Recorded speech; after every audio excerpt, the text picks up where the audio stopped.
My name is Albert Leakoff. I'm the co-founder and executive director for the Center for Art and Wood. I welcome you today to the symposium on behalf of the Center for Art and Wood, located nearby 141 North 3rd Street. The center is a 27-year-old nonprofit organized by my brother and I in 1986 to promote artists who work in wood. We also do this through changing exhibitions, a permanent collection, and a research library and a museum store. All sales in the store support our 12-month-a-year programming. So as my wife would say, shop till you drop, and you go back to the center. Today is the first symposium ever to address the work of Emil Milan and his circle of friends and artists. If you haven't seen the exhibit yet, please come back to the center with me to see this wonderful work in person. Emil's work reflects his commitment to design and function, to curves and beautiful wood, and a desire to make the work available for everyday use. We wouldn't be here today except for the research conducted by Barry Gordon, Phil Juris, and Norm Sartorius. Guys, please stand up so everybody can see you.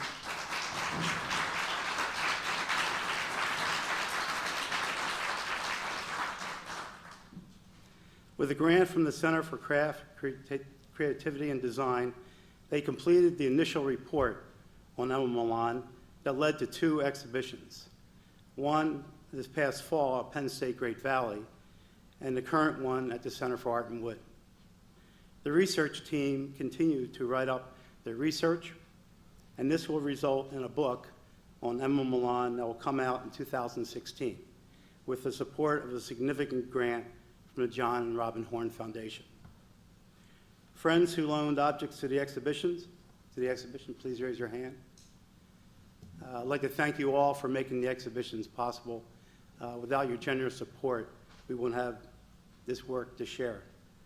And artists who have worked in the exhibit, I don't see Emil, but thank you, artists. You too have shared a lot through your objects and telling the fuller story of Emil Milan. We are delighted to have several key speakers today to tell us more. Elizabeth Agro, the Nancy M. McNeil Associate Curator of American Modern and Contemporary Crafts and Decorative Arts at the PMA. Christine Mueller, Director of Peters Valley Craft Center in Layton, New Jersey. Jennifer Scalin is a New York-based independent curator focusing on contemporary art and design. And of course, Jennifer, who is currently been appointed the curator of artistic programs at the Clay Studio.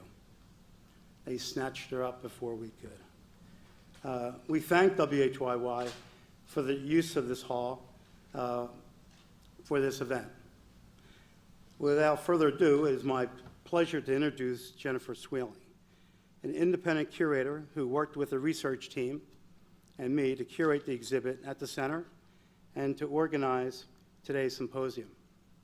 Jennifer has recently been selected, as I mentioned earlier, as a curator of artistic programs at the Clay Studio in Old City. And she's experienced as a curator, a university-level educator, and as a historian of craft. She has also worked at the Philadelphia Museum of Art since 2001 in various capacities. Jennifer has also been involved with the center since 2011, when she was a scholar in the center's summer residency program, the Wingate ITE International Residency Program. That led us to select her as a guest curator for the Emil Milan exhibit at the center. She worked with the research team to add artists to the exhibit who had worked directly or indirectly with Emil Milan. I'm looking forward to Jennifer and her fellow panelists telling us much more about the insights on the life and work of Emil Milan.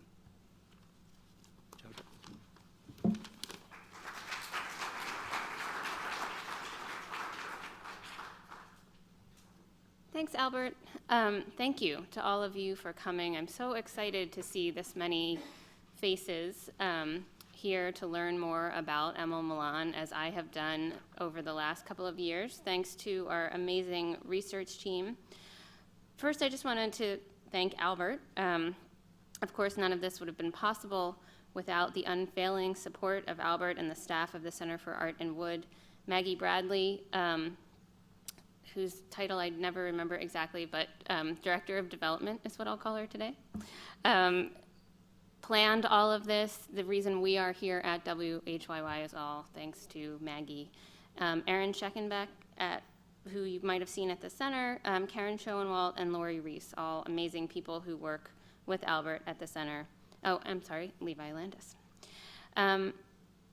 The first speaker today is going to be Norm Sartorius. He represents the 3-person Milan research team that is the main reason all of us are sitting in this room together. Norm is going to begin our symposium today with an explanation of the incredible research project that he, Phil Juris, and Barry Gordon have been conducting for the last 7 years. Is that right? I think you're having your anniversary in a couple of weeks. Mr. Sartorius is an artist himself who makes carved sculptural spoons. His work is in the permanent collections of 20 museums, including the Philadelphia Museum of Art, the Yale University Art Gallery, and the Center for Art and Wood. When he began his artistic journey in the mid-1970s, Norm left employment as a social worker to apprentice with Phil and Sandy Juris. The Jurises both worked in wood and metal and had learned woodworking from Emil Milan directly. Although Norm's style is quite different from Milan's, he does employ the bandsaw and pneumatic sander technique developed by Emil Milan for a primary shaping of his rare woods. We are very lucky to have Norm come up and tell us about this project.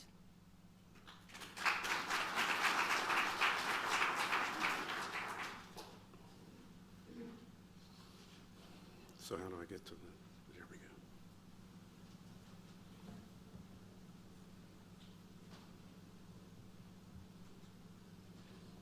All right. The Emil Milan Research Project, that is the foundation of this celebration, began as a perceptive observation of my wife, Diane, in early 2008, when she noticed similarities between the dish I had carved more than 30 years before for my mother and another made by Emil Milan that I bought on eBay in 2005. I agreed with Diane, recalling that my first training in the craft world had been a 6-month woodworking apprenticeship with Phil and Sandy Juris in 1975. They had learned their woodworking skills when they lived in Pennsylvania from none other than Emil Milan. Phil and Sandy sold Emil Milan's work in their store, and they shared many stories of Emil during the apprenticeship. Their home had multiple carvings by him, but 30 years had passed, and I had not considered the influence Emil had on my own career since the 1970s. I occasionally searched the web for Emil and found very little, and decided on February 1st, 2008, to email Phil and Sandy asking if they would share what they remembered about Emil. I contacted Barry Gordon also, who I knew had visited Emil in the mid-'80s. And Phil and Barry and I soon realized that in different ways, Emil had been a significant influence in each of our careers. Within a week, we agreed to work together to uncover what we could, just for our own curiosity. Little did any of us understand that we were about to commence a project that would claim much of our lives for the next 7 years.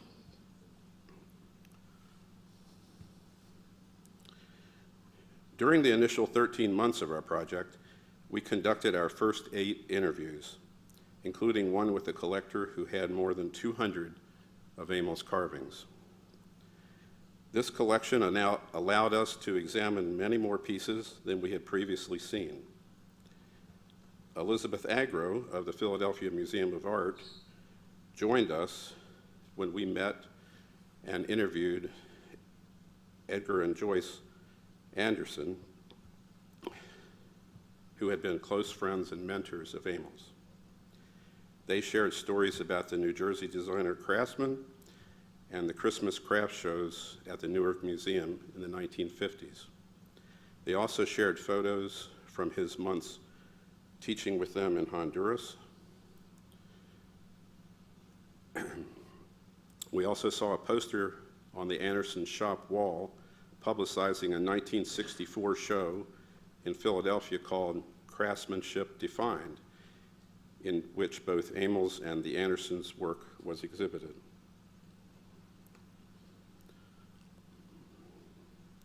Some of you may not be aware of those.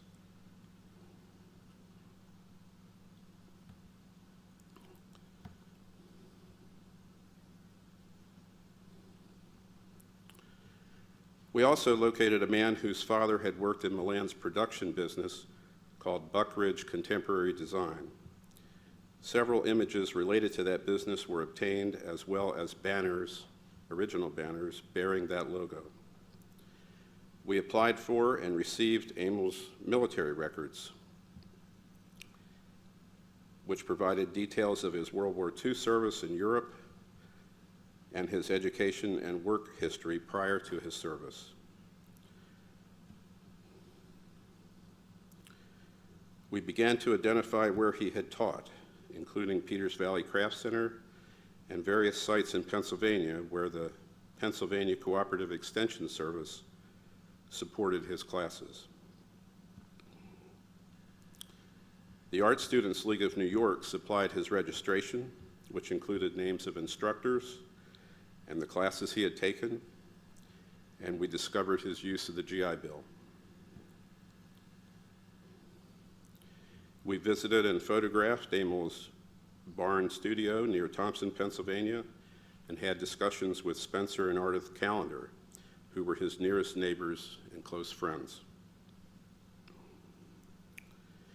It was becoming increasingly clear to us that Emil Milan had played an important role beyond just the three of us in studio woodworking in the 50s, 60s, and 70s.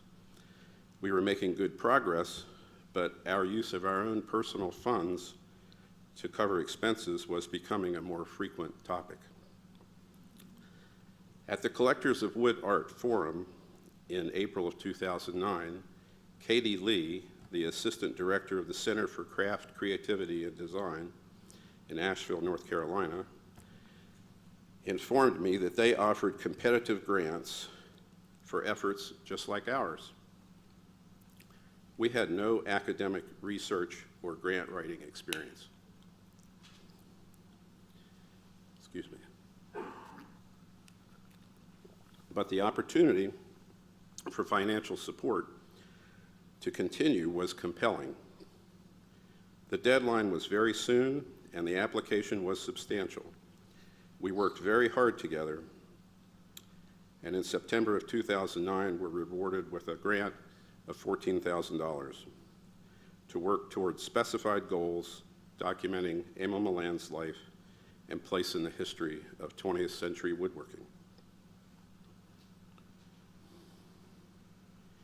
In late 2009, we wrote Emil Milan, The Reintroduction of a Seminal American Woodworker, for publication in the winter 2010 issue of Woodwork magazine. Over the next 2 years, Barry, Phil, and I conducted more than 30 more interviews, with family, student, fellow teachers, fellow artists, and friends of Emil Milan. The grant funds supported the transcription of these interviews. From Emil's childhood paperboy to a cook at Peters Valley, we interviewed the nurse who cared for him on his deathbed and a craft shop owner for whom he made a bed. Everyone we asked not only said yes, they were eager to share stories about their time with Emil.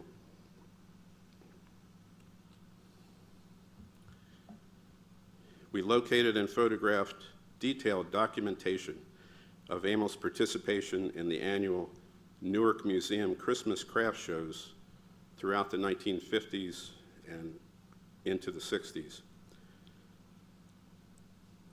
Emil outsold all other exhibitors in that event over a 10-year period of time. The Art Students League archivist identified two of Emil's fellow students, Audrey Nunn and Attilio Fierro. The families of both subsequently contributed very important photographs.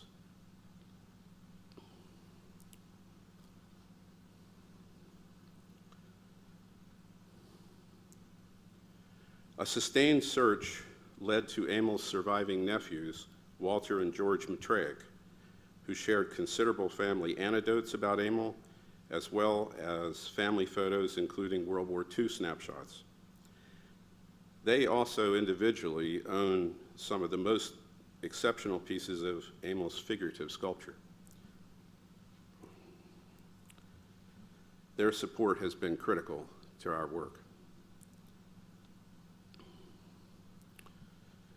Paul Smith, legendary, not really retired, I was going to say retired, curator of the American Craft Museum, and Jennifer Scanlon, assistant curator of the Museum for Art and Design at the time, and participant in today's program, helped us reconstruct Emil's participation in Design Wood. Design Wood was the Museum of Contemporary Crafts' first traveling show. Items from that show formed the foundation of the then new museum's permanent wood collection. Emil's tray and 2 spoons have been in this collection since 1957. Another exceptional contact at the Smithsonian's Renwick Gallery helped us document Emil's involvement in the early traveling exhibition Craft Multiples. His participation led to Emil's cutting board and scoop being included in our nation's permanent craft collection. Albert Lacoff supplied documents from Wood 79, a national invitational event in Purchase, New York, where Emil demonstrated and taught. We began to monitor the secondary market for Emil's work by reviewing eBay offerings to seek unusual pieces and to create a catalog of Emil's signatures. Because there was so little information available about him, sellers often included erroneous statements, and we asked several of them to make corrections in their texts in hopes that eBay would become a more accurate and ubiquitous source of information about Emil. Now, excerpts from our writings are often used in the description of items on eBay. In addition to obtaining and organizing specific facts of Emil's life, we had begun to note repeated observations regarding his impact as a maker and teacher. Our interviews revealed a man universally adored and respected by friends, family, and students. It was increasingly noted how often he taught, and the collective effect of that teaching became more frequently discussed.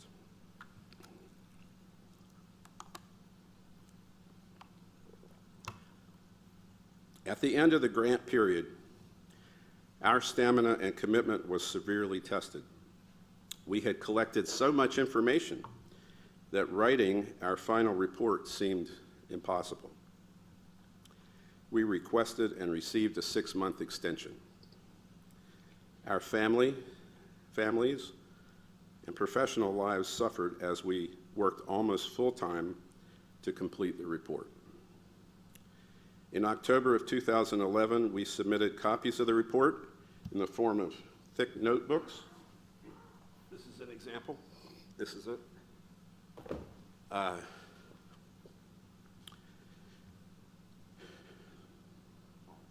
135 pages of text, lots of photos, a vast amount of supplemental material offered on CDs. Archival materials were used, and the list on the screen is just a partial list of the recipients of the report.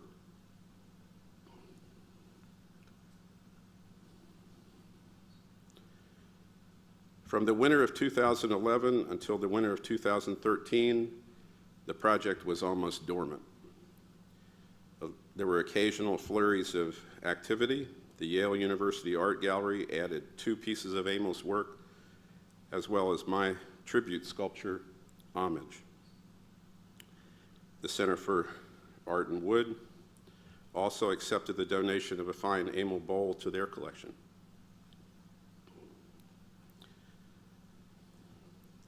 We had talked many times about assembling some of the wonderful pieces we had seen for a public exhibition, but we didn't have the energy, the financial resources, or the knowledge to find a venue for such a show.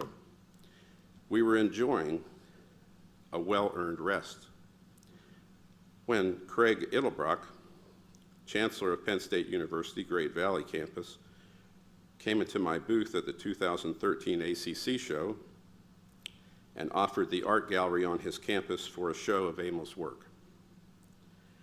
I had told him the previous year about the Emil project and had given him a digital copy of our research. Together, we developed a list of desired items, contacted their owners, and almost without exception, every item we requested was made available. Craig and his staff created a beautiful exhibition, and in June of 2014, Emil Milan Mid-Century Designer Craftsman opened and remained so all summer. The emotional power of that presentation, even though we've been doing it for so long, seeing all that on exhibit really touched Barry and Phil and I. In August, the public radio show Art Scene with Erica Funke broadcast an excellent interview with Barry Gordon, speaking about our research, the show, and Emil Milan's life and work.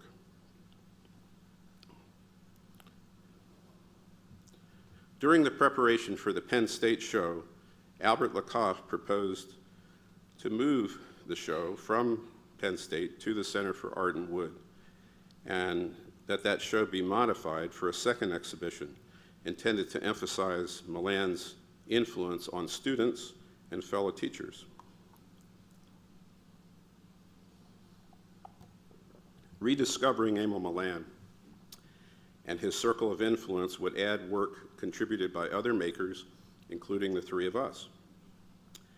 Albert, always with a cascade of ideas, suggested that we also consider a video and possibly even a subsequent book.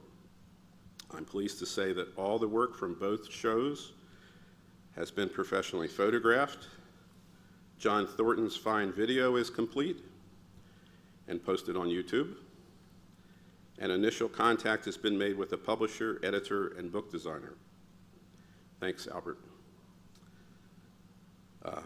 for your grant writing skills and for your vision and support.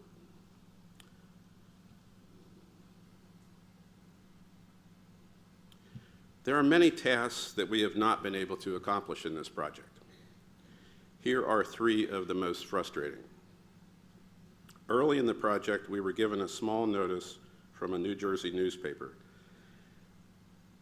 saying that Queen Elizabeth had purchased a bowl from Emil in 1954 when she had just become queen. Even with the help of Glenn Adamson, who was then at the Victoria and Albert Museum, there is no record of the Queen having decorated Buckingham Palace with an Emil bowl. A copy of a high school yearbook would seem like an incredibly easy thing to find, but not Emil's. Even his high school library doesn't have that year's yearbook. Last and most frustrating of all is our awareness of a 30-minute 1970 educational TV show called Emil Milan Craftsman.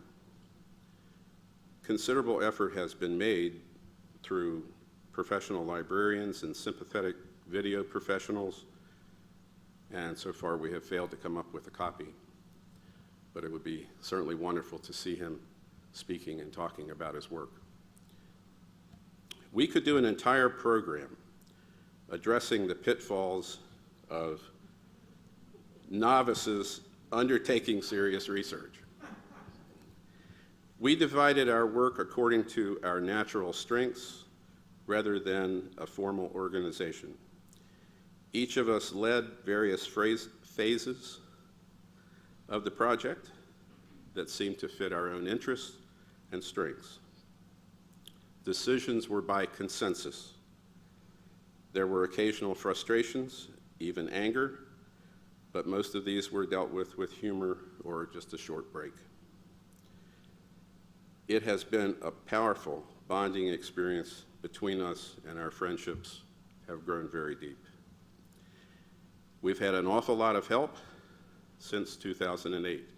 Without funding, encouragement, and the patience of our families and the appreciation of those who knew Emil, this would have been a very modest project.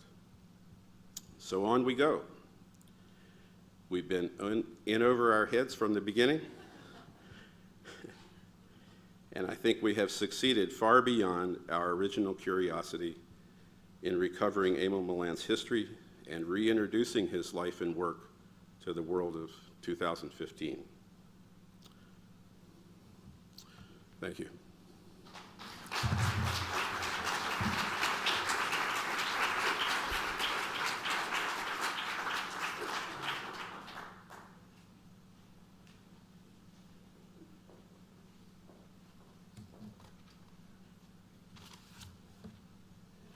Thanks, Norm.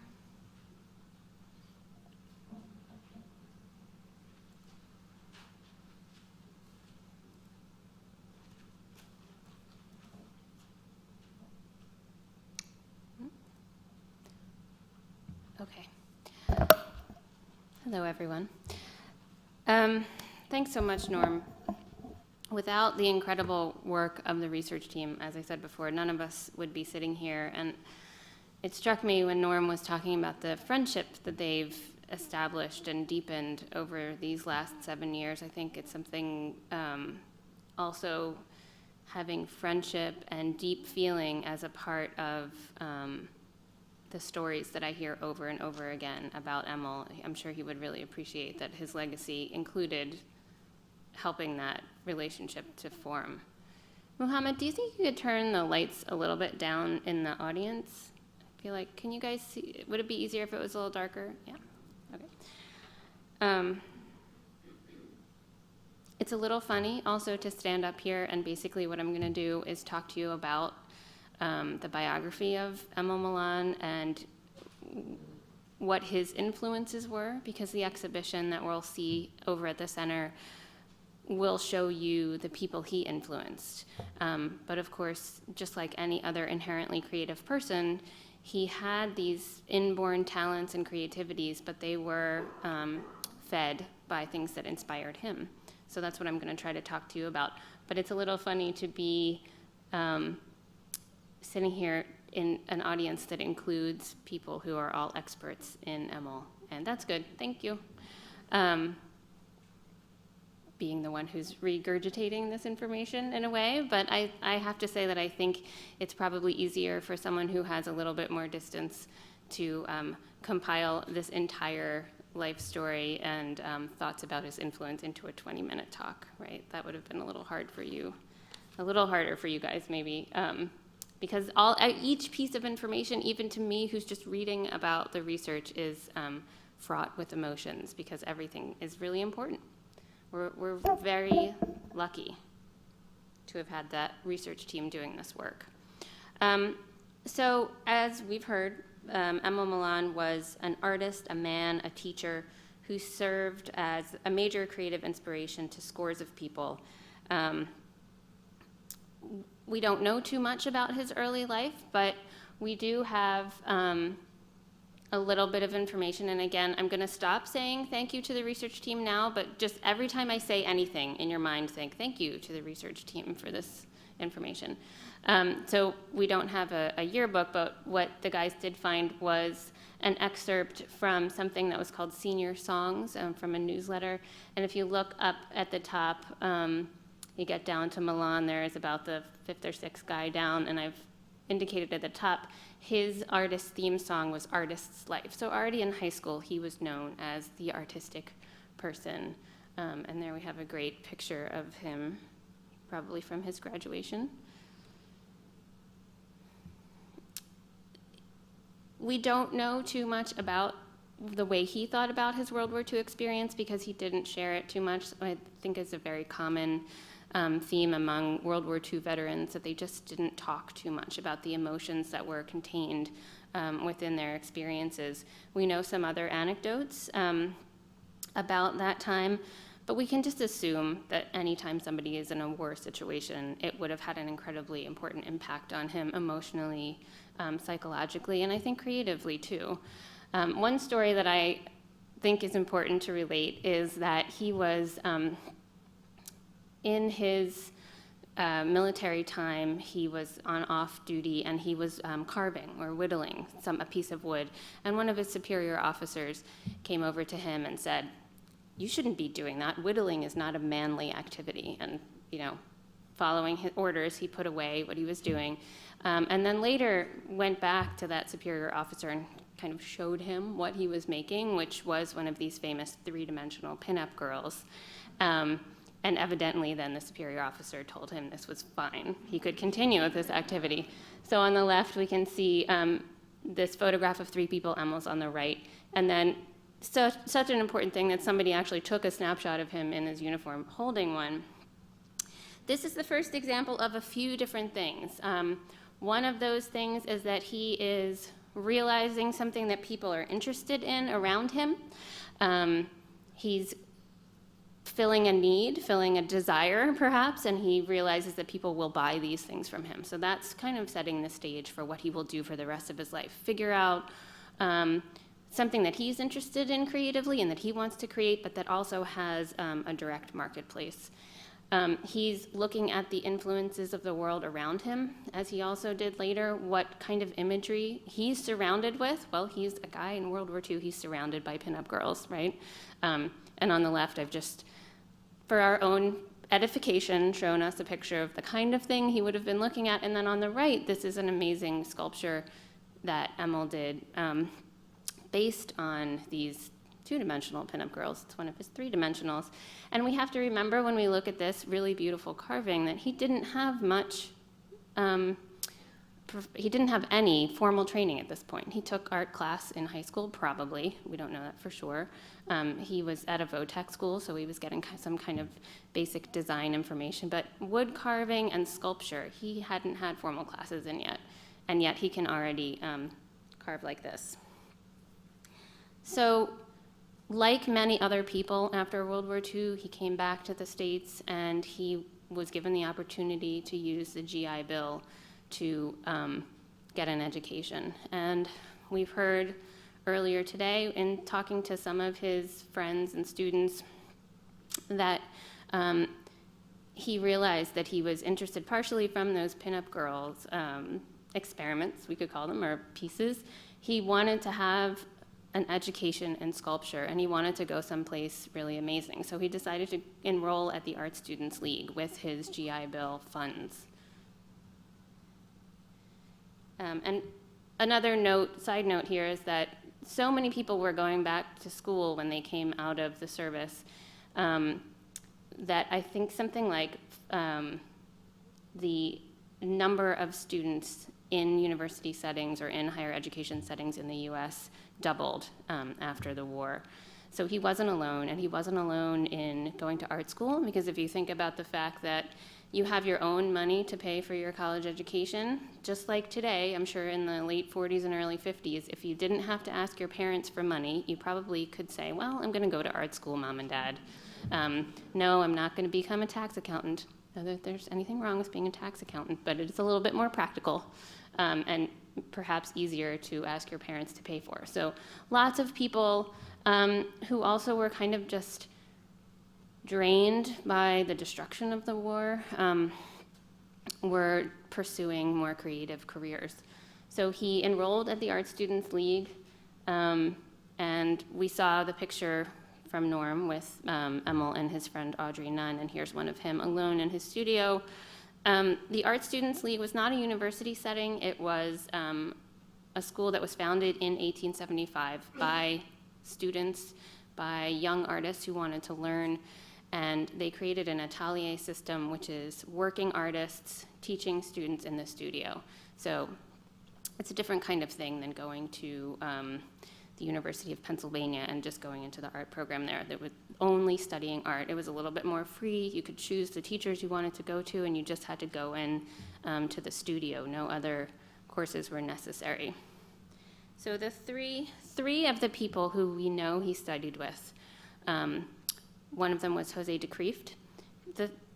He was somebody who was a proponent of direct carving, and he used that term, direct carving. And what it meant to him was that you were exploring the tools and the method of making these marks with your carving tools into the wood or into the stone, so that it was the materiality of those media that would actually inform part of the sculpture. It wasn't just about the form alone or the artist's vision. It was kind of interacting. And I think we can see that in these few examples that I have up on the screen. And I think another thing we can see is an affinity to what Milan would be doing later as well, sort of exploring wood. We know that he loved wood. He thought of it as this wonderful, warm, a material with infinite potential. Another of his teachers was William Zorach, who said that the thing one does in seeking for the inner rhythms of nature in life, he's wanting to find that inner rhythm in order to express it in his art. And again, I think that's something that we definitely will see Milan doing through the rest of his life. And again, these forms are following the contemporary popular style of the time, which was a simplified abstraction, a kind of rounded, again, kind of attempt to find the essence of form. Not pure abstraction, but kind of somewhere in between. And when we look, here we go with, on the right side, this Head of a Woman by William Zorach. If we compare it to two images of sculptures done by Milan, the one on the left, we don't know the date, the one on the right, all the way at the very end of his life, we can actually still see this similarity to that simplified essence of form, as well as the surface treatment of how he's kind of reacting to the wood as a material, which is really similar to what Zorach was doing. The third teacher that I wanted to mention is Will Barnett, and he was a printmaker and a painter. He was not a sculptor, but we know that Milan took an etching class with him. And Barnett, in the time that Milan was at the Art Students League, Barnett was going through a creative transition himself. On the left, we see his image male and female, which is this basically pure abstraction, but one in which he is searching for the essence of what is male and what is female. And then as time goes on, you see Mother and Child from 1961, and then Silent Season from 1969. He's moving towards a figural approach, but he still just has these really simplified, smooth forms. And again, when you look at what Milan is doing, it's sculpture, it's not two-dimensional, but there is a similarity. So I think that when we look at those three teachers and the other people who were working at that time, we can see that just like those pinup girls, Milan is looking at what's going on around him, and he's taking what he finds interesting from all of these different sources and incorporating them into his own work. And just in case you have some extra time, I know that it's very, very cold outside, but if you feel like taking a walk on Kelly Drive, you get to visit some of Milan's teachers. We have wonderful public art here in Philadelphia, and Jose de Kreeft, the poet, is down on Kelly Drive, and William Zorach's Puma is just below the back stairs of the Art Museum in the Azalea Garden. I have spent many a lunchtime eating my sandwich next to William Zorach's Puma. maybe on a warmer day, you can go on a little mission there.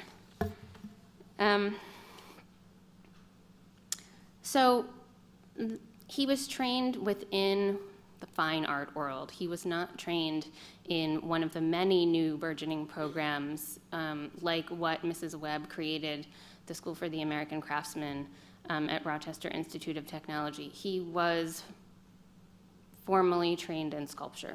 So it's interesting that as he's coming out of that training, he doesn't continue to move in those circles. He really immediately transitions into working in the craft field and being recognized by that newly forming society of contemporary craft artists that's happening at that time. So that craft movement is really being forged in those few years after the war, as many craft artists were leaving school and deciding how to move forward with their art. Aileen Osborne Webb founded the organization that would later become the American Craft Council in the 1940s, and also, as I mentioned, the School for the American Craftsman. He really transitioned immediately, so as early as 1953, we know that he was being presented in Designer Craftsman USA, which was an exhibition at the Brooklyn Museum that was organized partially or kind of encouraged by Mrs. Webb and some other organizations to show the world what was possible, what these young craft artists were doing. Well, they weren't all young at the time, so she was showing lots of different people.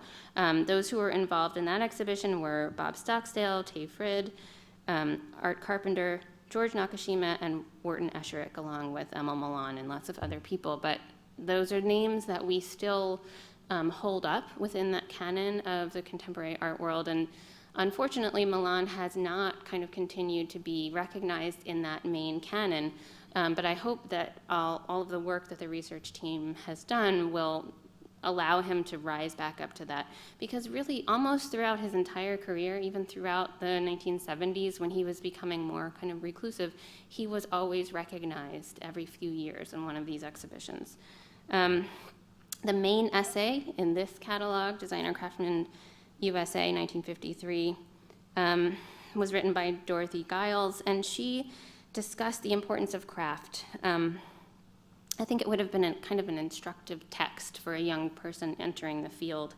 She said, "It would seem that crafts were determined to break down racial and national barriers in order to unite men in the recognition of their common humanity. If craftsmanship is to thrive and improve in an industrial world, it must have the encouraging interest of the public.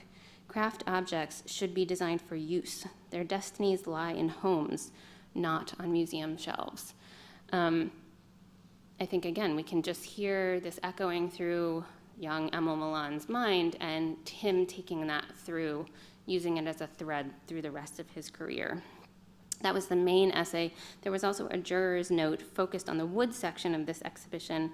And that note makes it obvious that there is this sort of tumultuous argument going on within the wood world about whether you should be using hand tools or machine tools.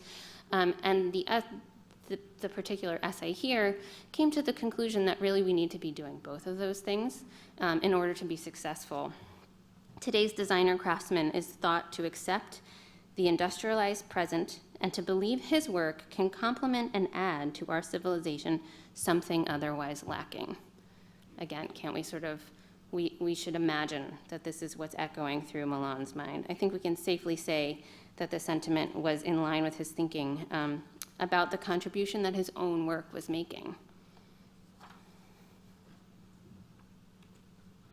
In 1957, just a short time after that, there was an article in Craft Horizons, which was the journal being produced by the American Craft Council, in which Milan's working style was photographed extensively, even more. I've only chosen a few here to show you, but there were even more photographs. And he really explained how he combined those machine and hand tools together. He talked about using controlled shapes that he insisted this was not free-form carving. I think there had been a New York Times article the year before in which the author actually referred to him as doing free-form, and I think it must have irked him because in the 57 article, he's very specific about saying these are controlled shapes, not free-form shapes. So we know that he said he had the confidence to execute what was in his mind's eye with the form of primary consideration. So he didn't want you to think like he was just carving whatever came into his mind at that moment. He knew what he wanted to do, and he made that form. It didn't matter through what method he got to the form, just that it could successfully produce what he wanted. Milan came down firmly on the side of those who wanted to include machine tools with hand tools. He'd been getting attention for a few years at this point for his functional sculpture, another term that he used, under his moniker Milan. That's how he signed his name, as we saw in Norm's talk. And at that point, he was just about to transition into going from a one-man operation into Buckridge Contemporary Design, where he could have a team of people who were producing his objects. In that situation, he was going to be able to produce larger orders for department stores. Saks Fifth Avenue carried his things, Bonnier's and Hammacher Schlemmer, as well as private clients. Another thing that we should take away from this article is that he's willing to share his methods. He had developed a pretty unique way of making his objects through this combination of techniques. And as we see later with his teaching, he had no desire to keep it to himself. He wanted to tell everyone, he wanted to share so that everybody could benefit. I was telling everyone to stay on time, and I'm the one going over, right? Okay. I'll go faster. I know I'm good. Okay. So we already saw this slide. Just briefly, Paul Smith, who happens to be in the audience today. Thank you, Paul, for coming. Designed and curated these traveling exhibitions. It was very important to the ACC at this time to travel exhibitions, not to just have exhibitions in their own museum, because they were trying to teach the rest of the country about what was wonderful about the craft world in order to help craft artists be able to make a living. So that was really important. On the right there, you see an image of what the craft museum looked like at that time. This show particularly included more people whose names we now recognize. Again, Tayfrid and Morton Esherick, Sam Maloof, George Nakashima, Charles and Ray Ames, and Joyce and Edgar Anderson, who were friends of Milan's. I think that Milan's inclusion in the show indicates his high profile in the community at this point. His work was shown alongside those who would become major figures in the history of craft.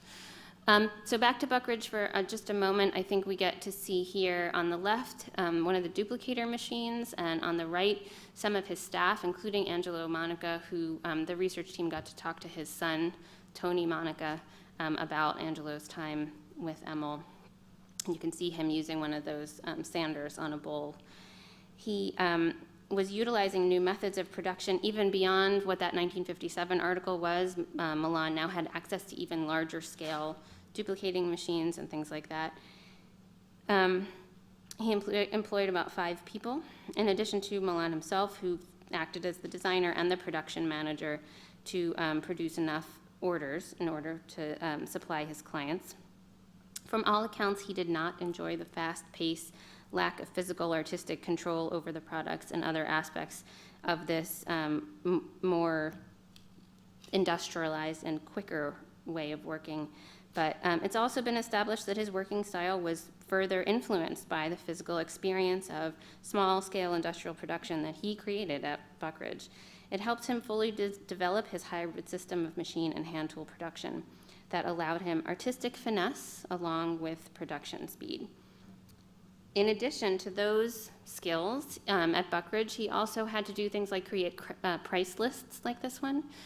He had to order materials in order to have enough in stock. He basically was getting a business in art education while he was there. The Art Students League, as I said, was just about studio time. And this was a trial by fire business of art class, which is something that I think art students still don't get enough of today in their educations. The Buckridge venture dissolved in 1959, and then not too long after that, in 1962, his shop in Orange, New Jersey was threatened with eminent domain, as the Garden State Parkway was going to be built right through where it was. And by accounts, he was actually kind of sad but also happy about this, because it gave him the opportunity to make a big change in his life. So he really changed the whole pace and direction of his life at that time, and in 1962, he moved to Thompson, Pennsylvania, which was a very isolated area. He bought a dairy farm where he lived in the farmhouse, and he converted the barn into his workshop. So he made this very strong change for both his personal life and his artistic life. And maybe this is part of what set him off of that initial course of being in line with those other people who we hold up in the canon of the history of craft already.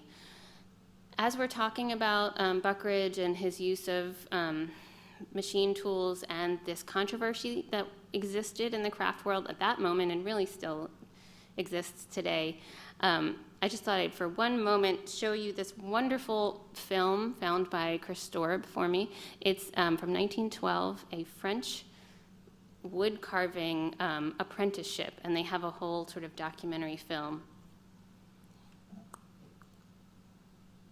which includes the fact that all the way back in 1912, we already have people who are carving with a bandsaw.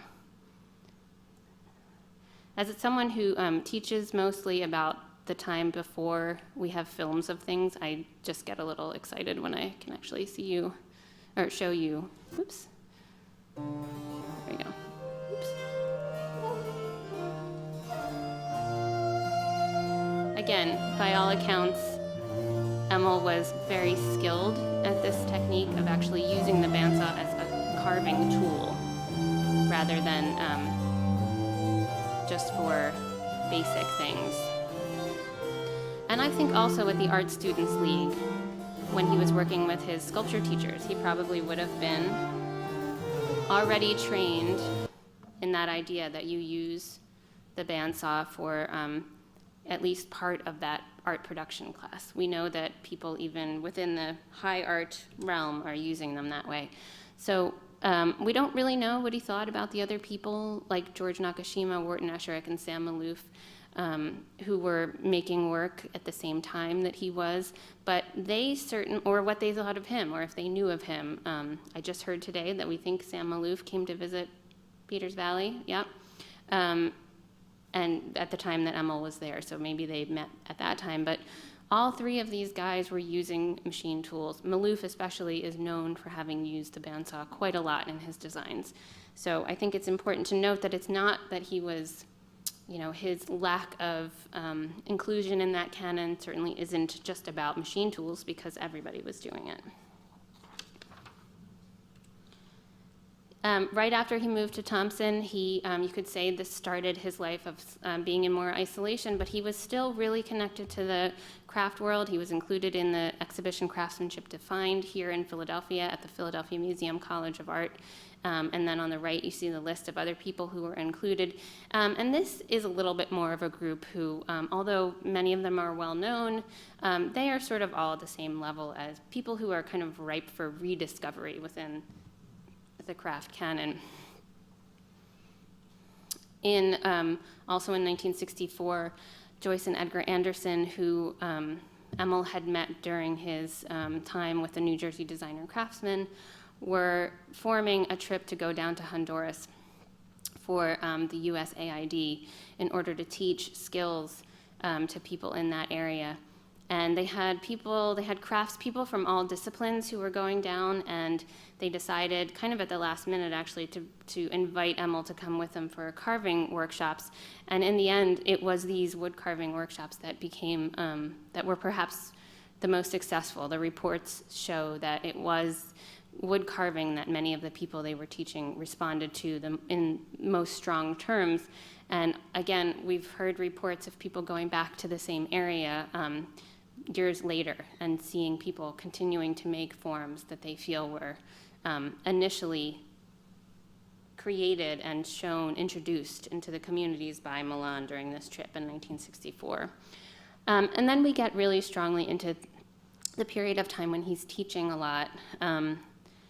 Again, Norm mentioned this as well. This is a great image of him teaching for, I think it was the Pennsylvania Extension Program or the Manpower Redevelopment Program.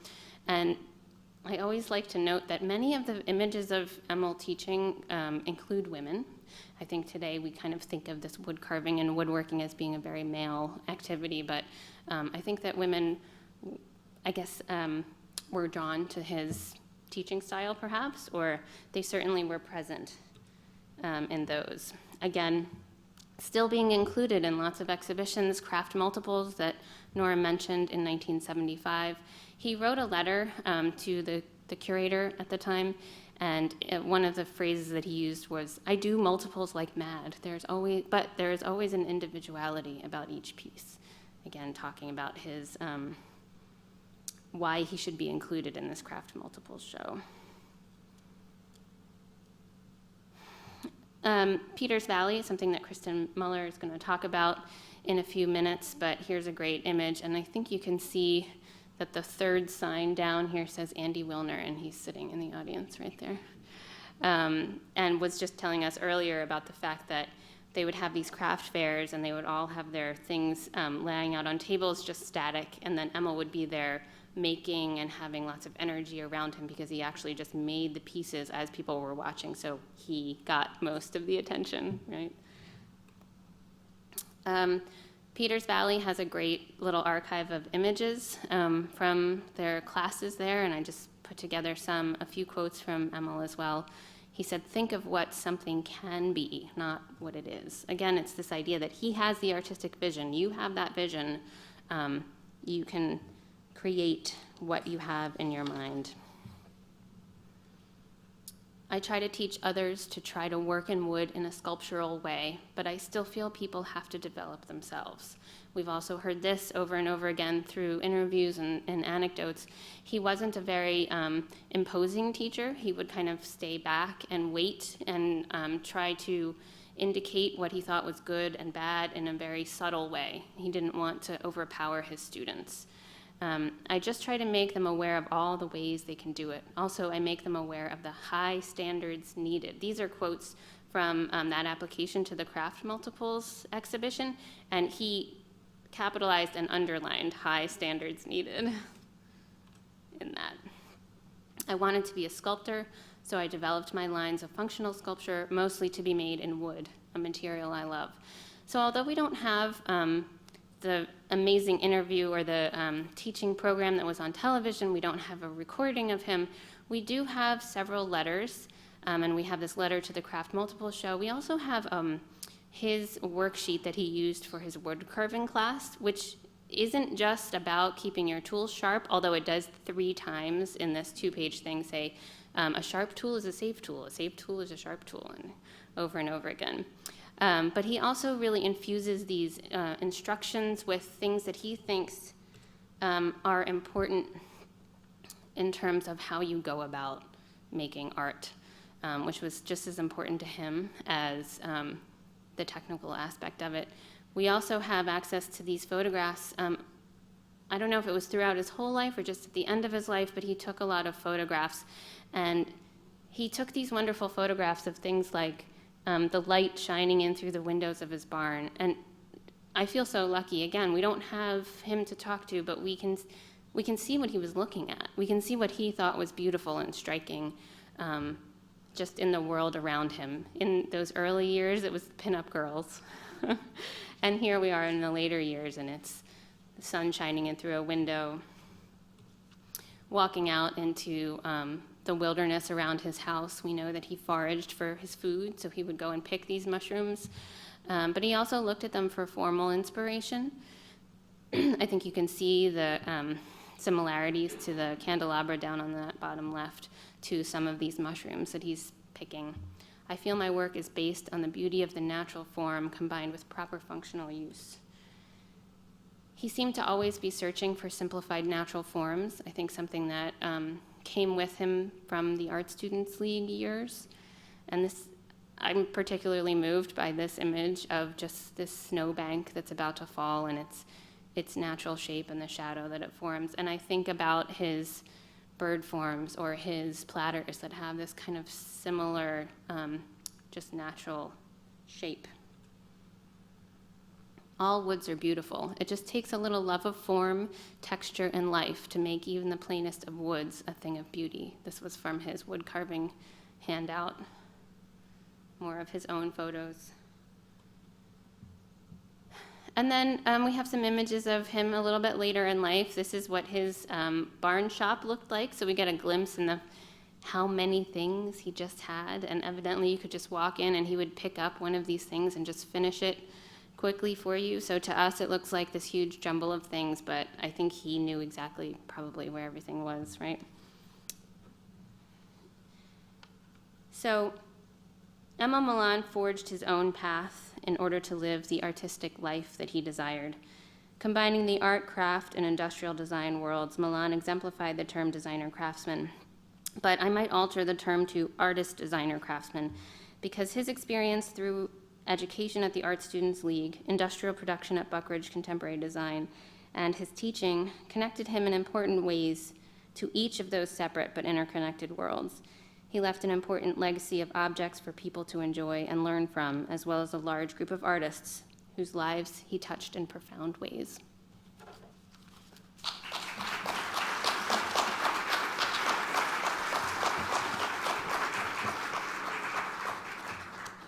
I got an Emil nod from Norm there, so thank you. Oh, and now I'm introducing. See, I'm just... Sorry, I have to find my paper. Too many papers. I'm very pleased that Jennifer Scanlon and Kristen Muller, I keep trying to give you an umlaut,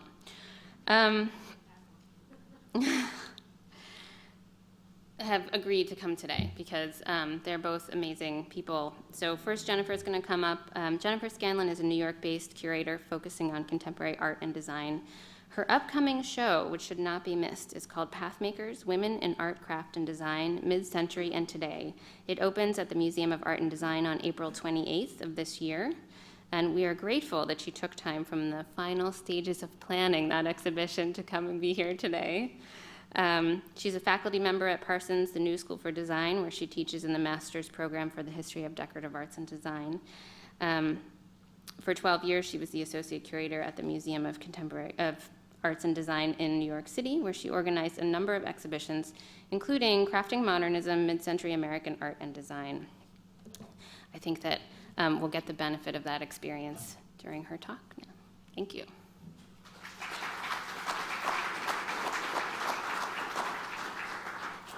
Thank you, Jennifer, and thank you to the Center for Art and Wood for inviting me here today. And I'm just going to repeat what Jennifer said and thank the research team that did all of this amazing work. When Jennifer sent me the, let's see, sorry, I shouldn't talk and think at the same time. Let me go back up to the beginning. Okay. When Jennifer sent me the links to the research they'd done, I was really blown away because my first introduction to this particular project was Norm emailing me and saying, you have some works. I was at the time the curator of collections at the Museum of Arts and Design. Formerly the American Craft Museum, formerly the Museum of Contemporary Craft. We've seen it in 3 different iterations throughout the different lectures. And so Norm emailed me and said, we're doing a research project on Emil Milan, and can you tell me what you have on file for him, because he's in your collection. And I went back and into our artist files and pulled out the file, and I opened it up, and there were basically 2 pages in that file. There was no information.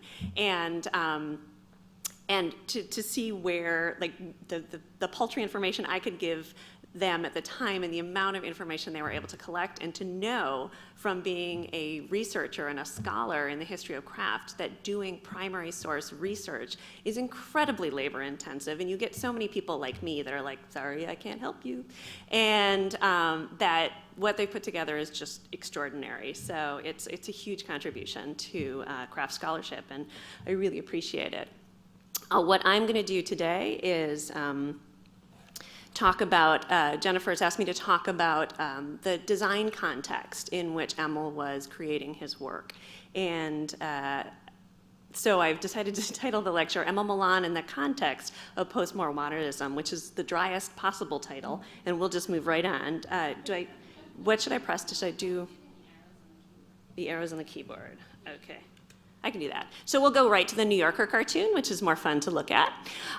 This is actually a detail of a New Yorker cartoon, and what I wanted it to illustrate for you are the ways in which the design world and interiors in the pre-war period differed from the sort of modernism that happened in the pre-war period, which is the lower level, differed from what was going on in the post-war period, a more organic modernism that was happening up there on the upper level of that particular apartment house. So what we're seeing is a real shift from what is in the lower level in the 20s and 30s we might associate with Art Deco, and these much more stark forms, and they've been great. They've been really illustrated by not only the bookends that you can see, those are really glaring, severe bookends, and echoed in the poor guy that's just sitting there next to them, kind of engulfed by their furniture, and these, the archer on the coffee table, and then up you can see in the painting that the vision of machinery, even the celebration of really stark lines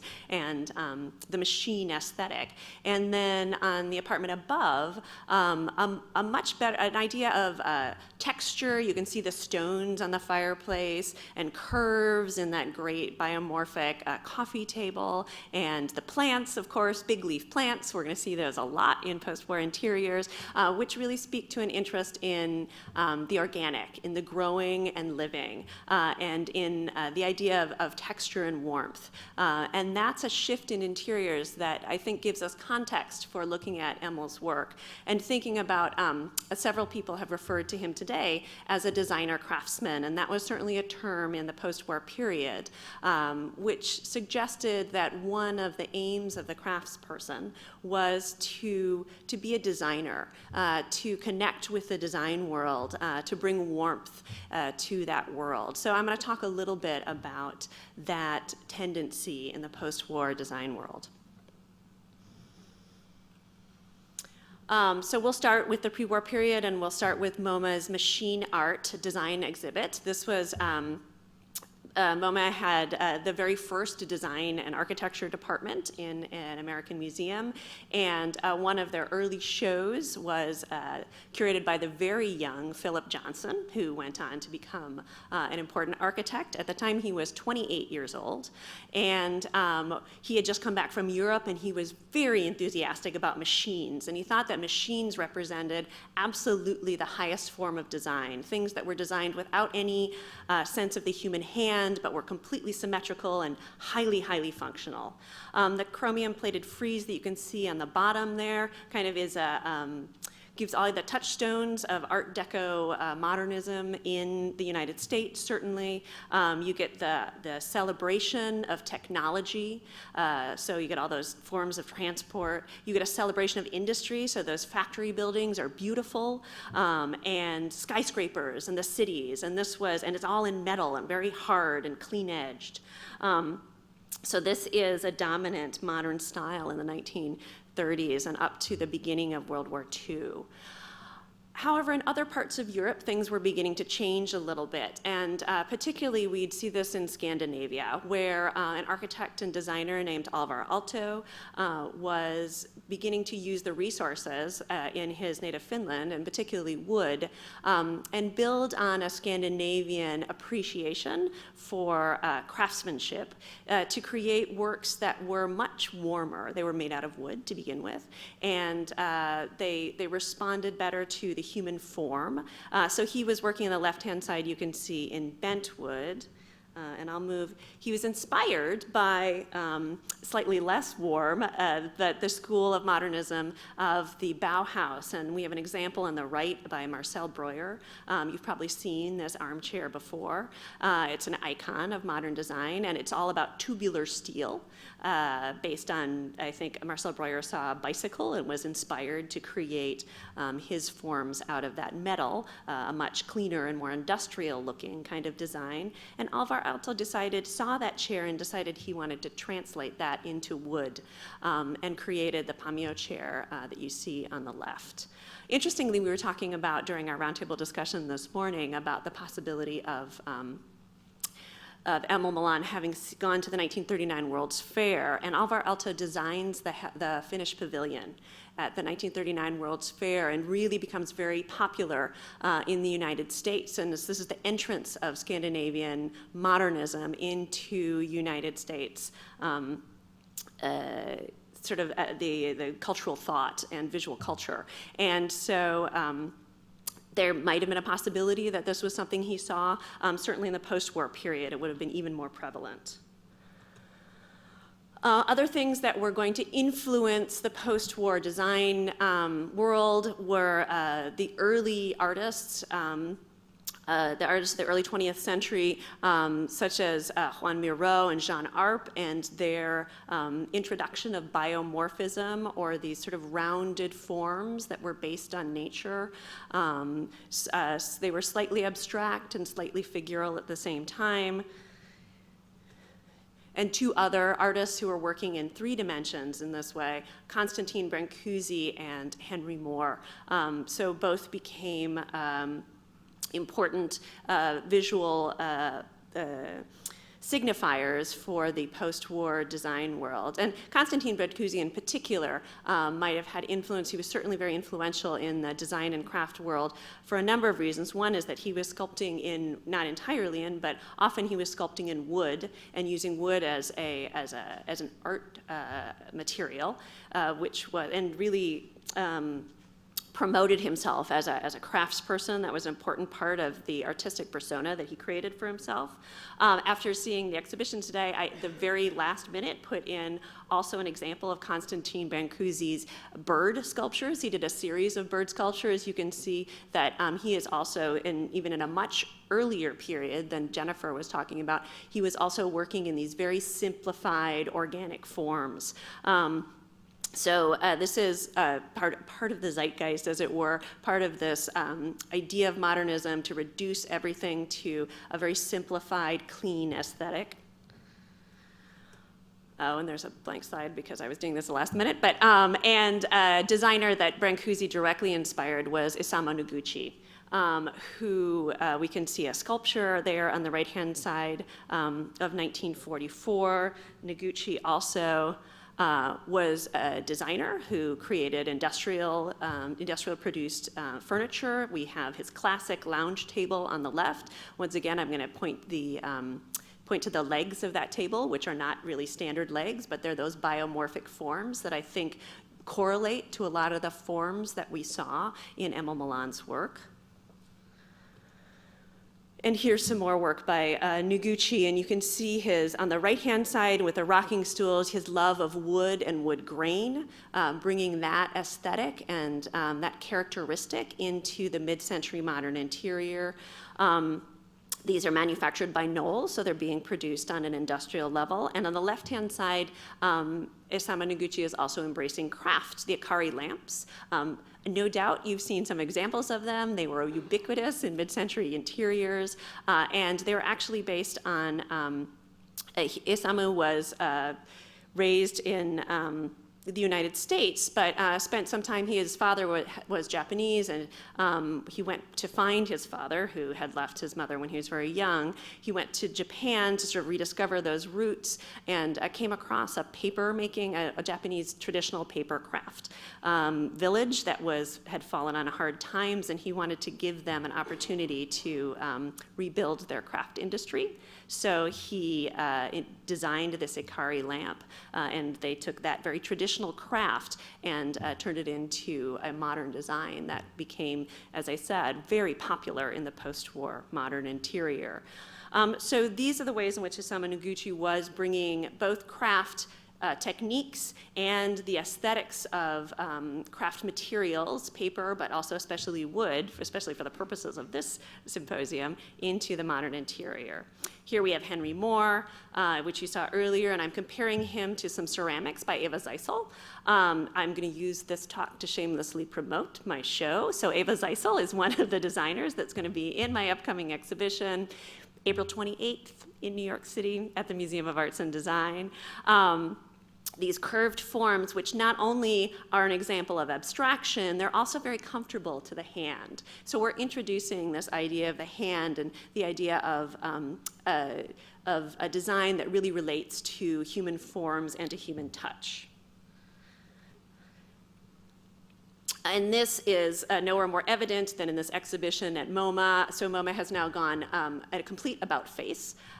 Philip Johnson is no longer the curator of design, and there is now an interest in the design department in looking at what's called organic design. And you can see, in fact, from the cover of that catalog, the idea is very much about the human hand and the physical proportions of the human body. And on the right-hand side, you can see the winner of that competition by two young designers who would become extremely important in the post-war period, Charles Eames and Eero Saarinen, both coming out of Cranbrook in Michigan. That's where Eero's father was the director and Charles Eames had been a student, and interested in and influenced by Alvar Aalto's idea of bent wood, the idea of the wood that curved around the human body.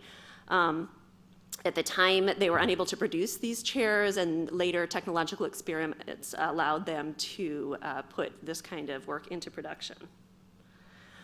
So, Jennifer had alluded to this sort of post-war return of the soldiers, and we can see here House Beautiful is asking the question, will you be ready when Johnny comes marching home? So there's this influx of soldiers, and it leads to a 1950s period expansion on a number of levels in consumerism.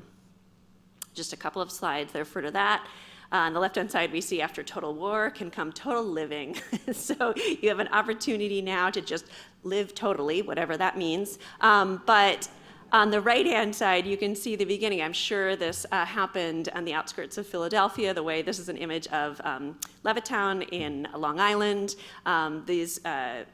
A number of new communities sprung up to meet this housing shortage because you had all these people that were finally back from the war and ready to start families. And these are two different spreads from magazines showing the amount of consumer goods that people were purchasing as they moved into these new homes. On the left-hand side, I think this is a life spread that showed everything that a new family might purchase for their new home, the amazing ovens and sinks, and on the right-hand side, of course, the fabulous television and the radio. And nobody's paying attention to the radio anymore. It's basically a coffee table, and everybody's looking at the television. But plants with big leaves, very important.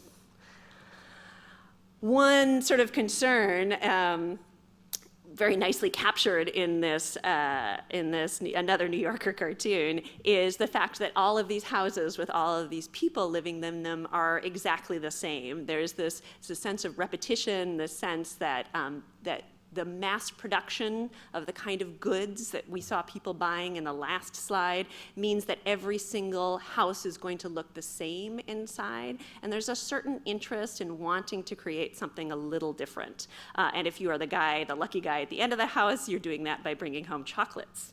But the other way in which you might be able to do that would be to introduce something handmade.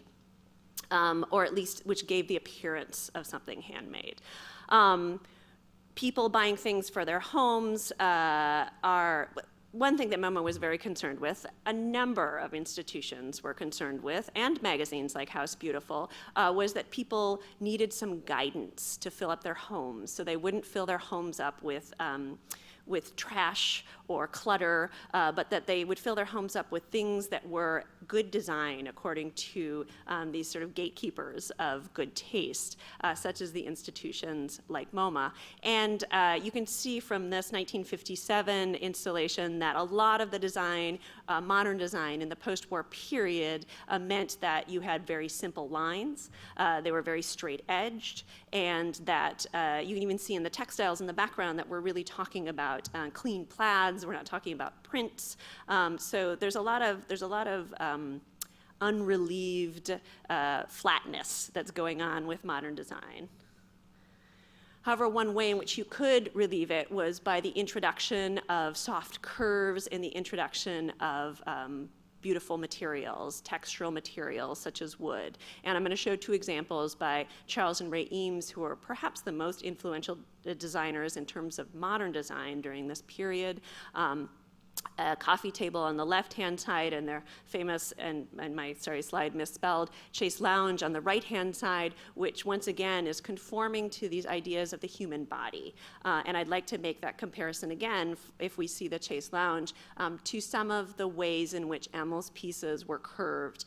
His curved, of course, according to his hand finishing and based on his own personal individual approach to each piece, though he did do multiples, as he said, and the curves that Charles and Ray Eames reproduced on a more industrial scale.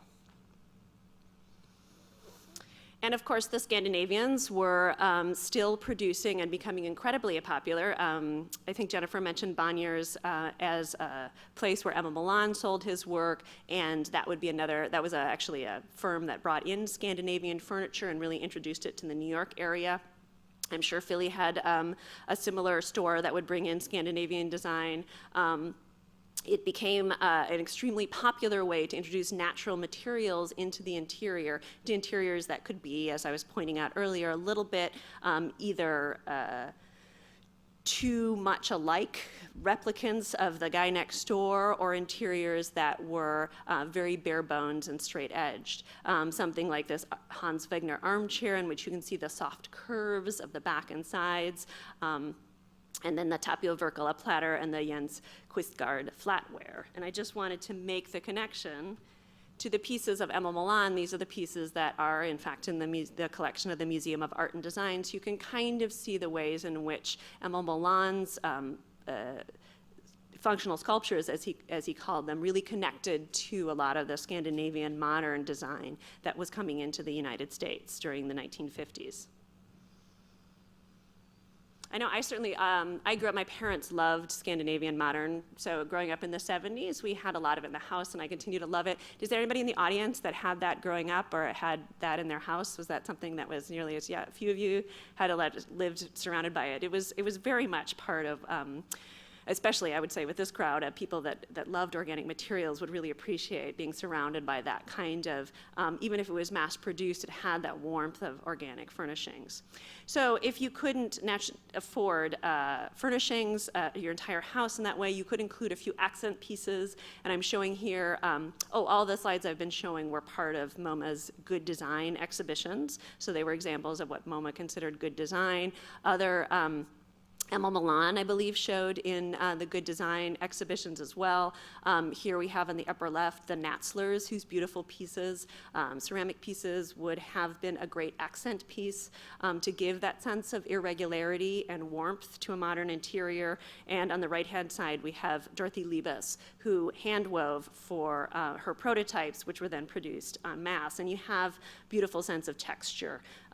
These Goodall fabrics would have shown up in one of the Good Design exhibitions. Dorothy Liebes, also in my exhibition, opening on, did I say April 28th? And this was something that we came across when we were doing research for the Crafting Modernism show that Jennifer referred to.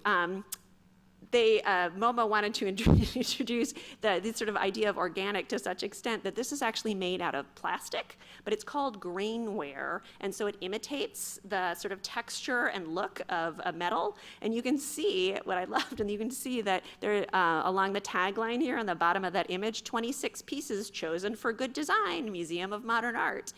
So even grainware would have been a part of this idea that you would introduce something completely synthetic, but giving the appearance of something organic and handmade.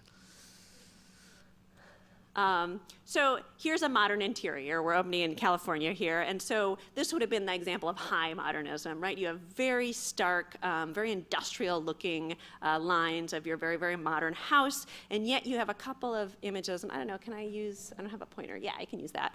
But you might have ceramics. The Natzler ceramics, this I think was probably an Edith Heath. She also in my exhibition, as it happens, made ceramic, lots of ceramic tablewares, and this is an ashtray.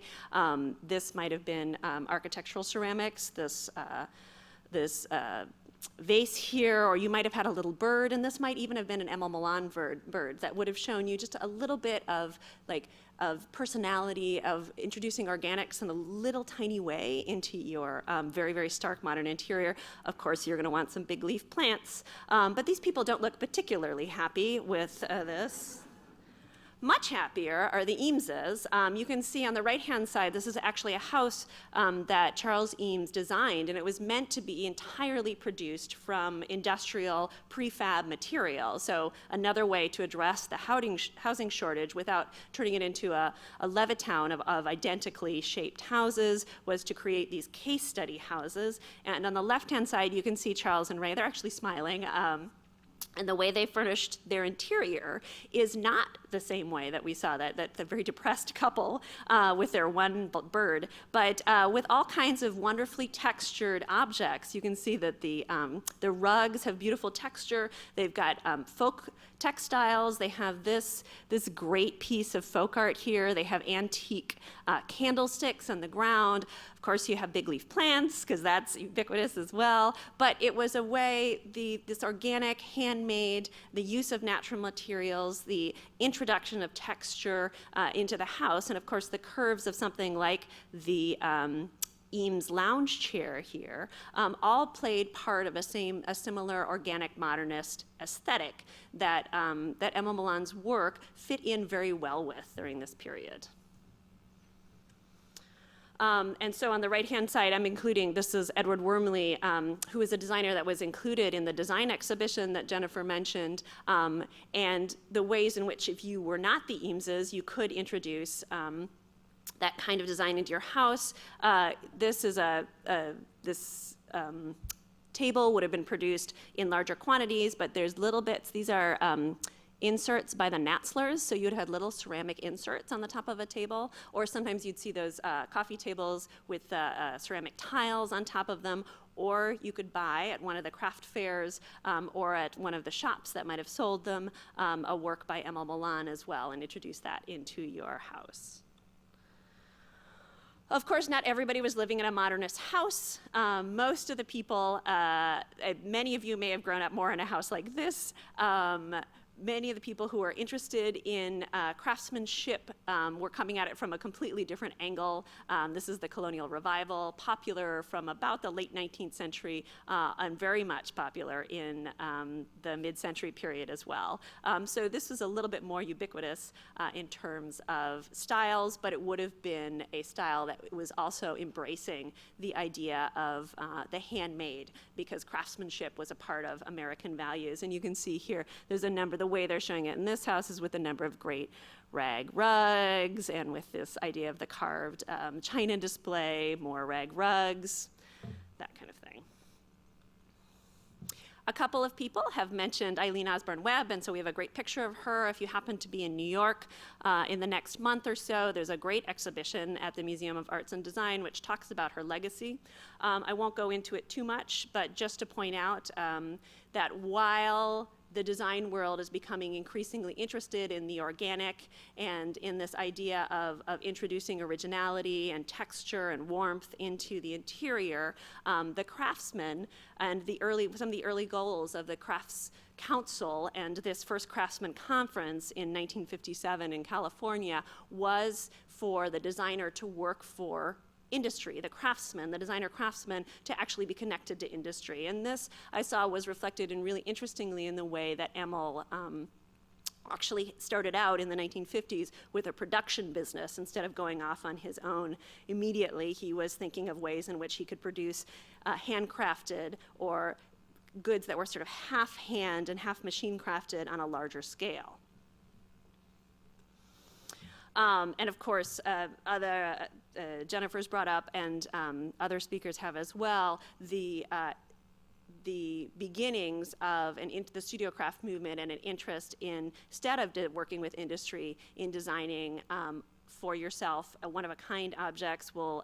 Here's a couple pieces, and we've already seen this Ward and Esherick music stand before, so I'll show it here again. And Ward and Esherick's studio. He lives off by himself in Pelly, Pennsylvania, not far from here, and represents another kind of craftsperson that's moving away from the designer model.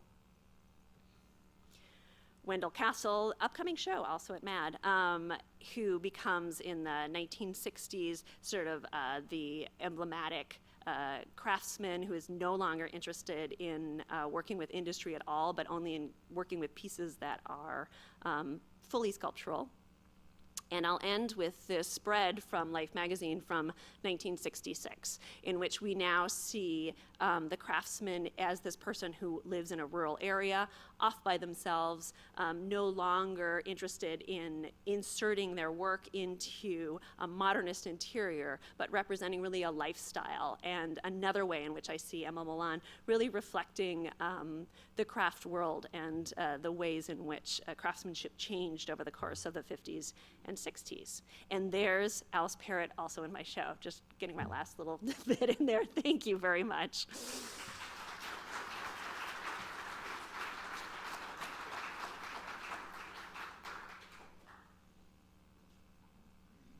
Thanks, Jennifer. That was great. And yeah, there we have a barn. So, you guys can't see it anymore.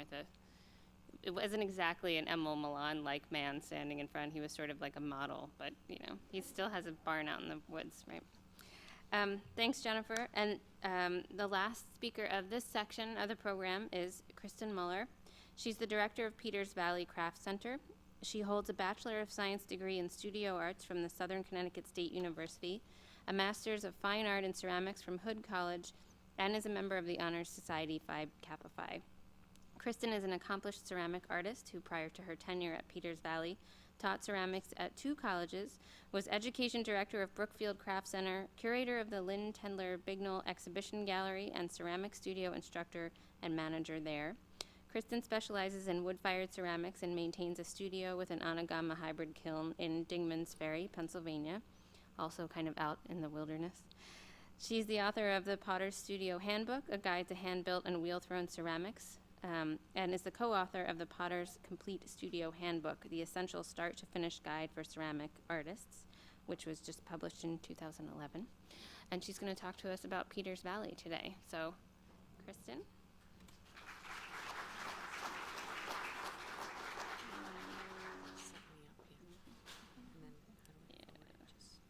Oops, stop going. Okay. You could just use the arrows, and you can go back if you want. Well, thank you so much, Jennifer, for inviting me to be part of this symposium, and thank you, Center for Art and Wood, and the researchers for doing this work. I've been at Peters Valley for 6 years, and Peters Valley's been in business of education of fine crafts since the 1970s, so it's really interesting because I think we are at the end of the program instead of the beginning here. But what's interesting is how many people love the organization and have had histories, and how we seem to connect. So Peters Valley started as Peters Valley Craftsmen in 1970.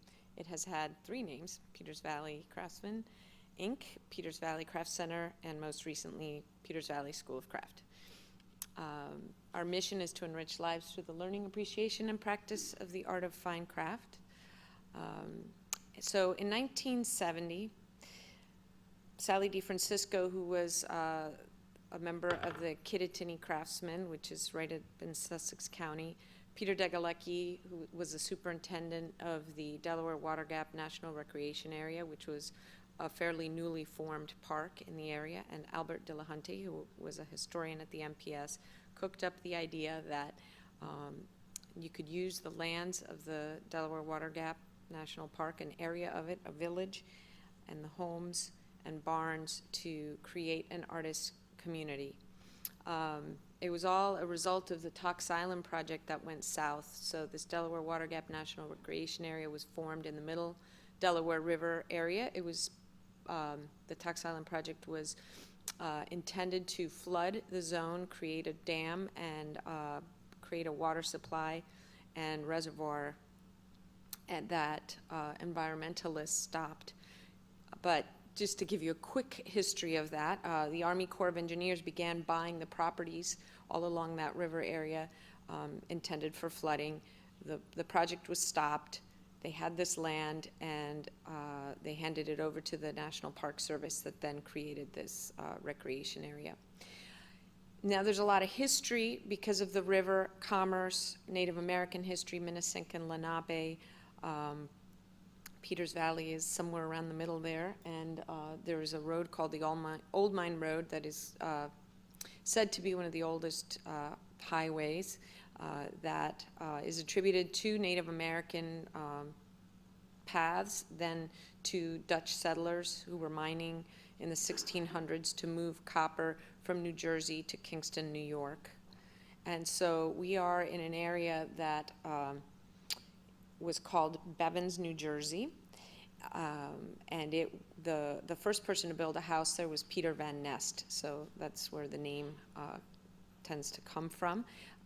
The building you see in this slide is now our store and gallery. It was the general store for a period of time, up until Peters Valley came in there, and it has been a source of revenue and a place to exhibit for many years.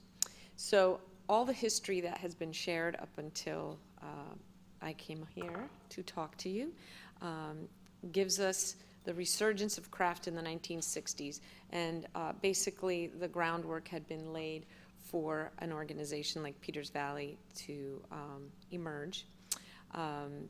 The people planning the organization were Sally and Peter and Albert Dillahunty, and also consultants from the area, artists, the Pennsylvania designer craftsmen, and it was very much modeled after the Brookfield Craft Center, Penland, Haystack, and Aramont schools of craft, with the idea that there could be a residency program where they would start with 3 artists who would be provided a home and studio, and they would provide tours,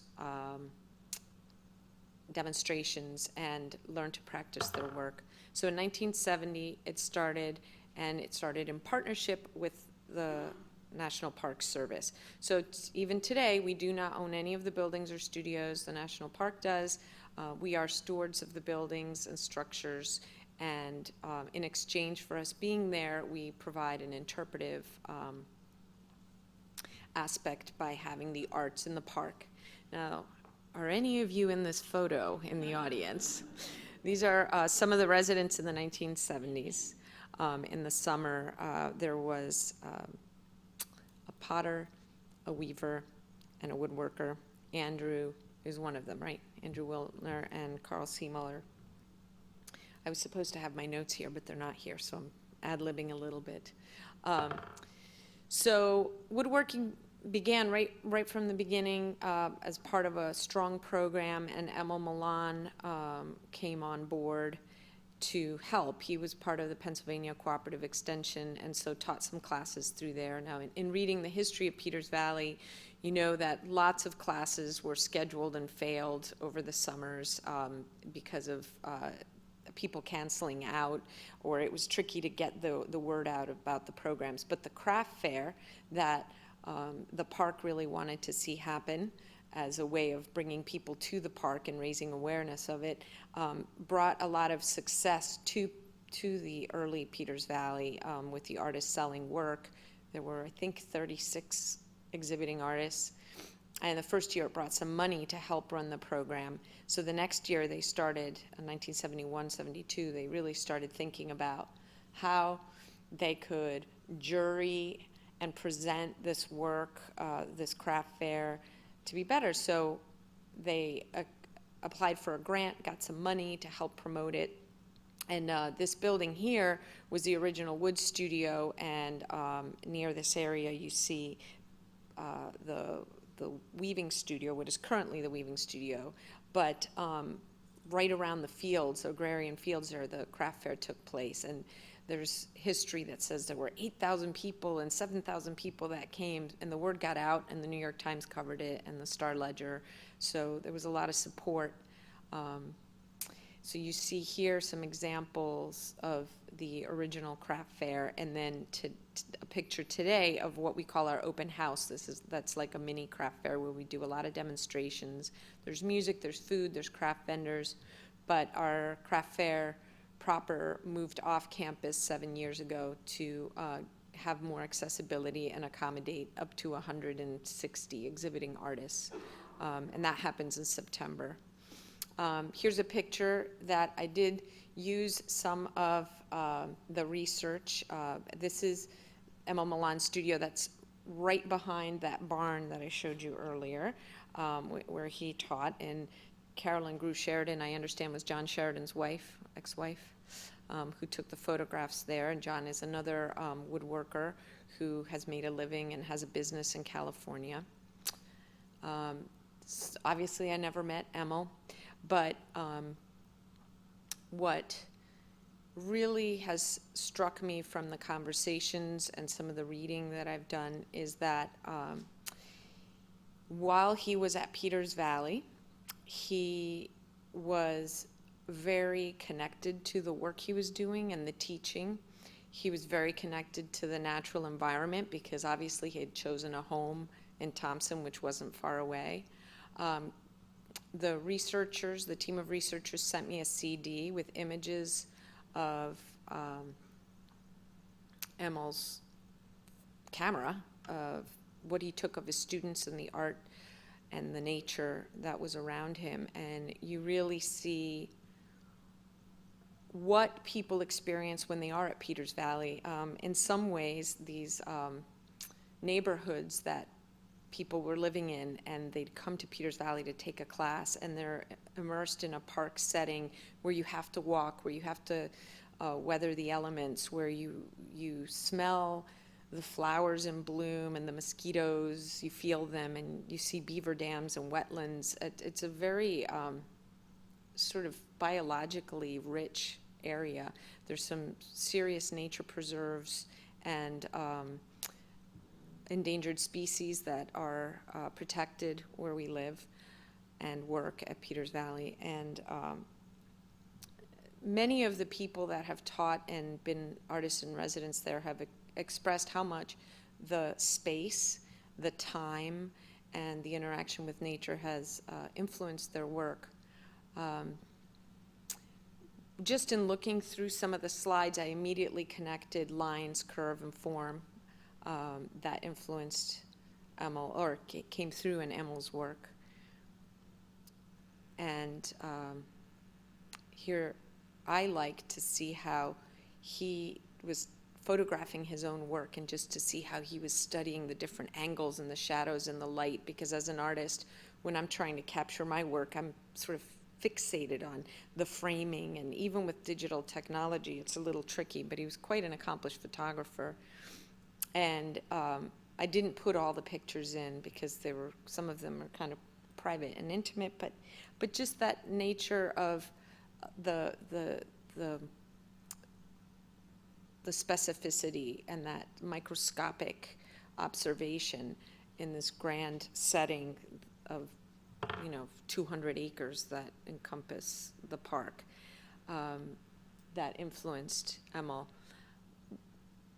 One thing that I've been trying to articulate over the last few years is why it matters that places like Peters Valley and Penland and Haystack exist, or the Center for Art and Wood for that matter. And what seems to emerge from the artists who have been influenced is this sense of freedom and a place for exploration and discovery and connecting to other people. There's something that happens for the artist that's teaching to share the most intimate nuggets of their process and their knowledge with people who really care. You're not being graded. There's not a competitive environment the way you might have in an academic setting. David Ellsworth recently in a panel was talking about how wood turning didn't have an academic backing the way there's a history of ceramics, and that it was these craft schools and these places where people would come to learn about wood turning that have helped shape the contemporary movement. Wendy Maruyama was also part of this panel at SOFA on the craft school experience, and Wendy is an amazing wood artist, mixed media artist, and professor, and she talked about how freeing it was in the summer to come spend a week or two at one of these schools with students who were more mature oftentimes, and ready to take in this information and work with it. So for me, there's a sense of a continuum that's really important. I think some of the lectures today are trying to place Emil in that continuum, and then the artists that had contact with him but not a full mentorship with him also feel that sense of connection along that line, these special moments where Emil shared information.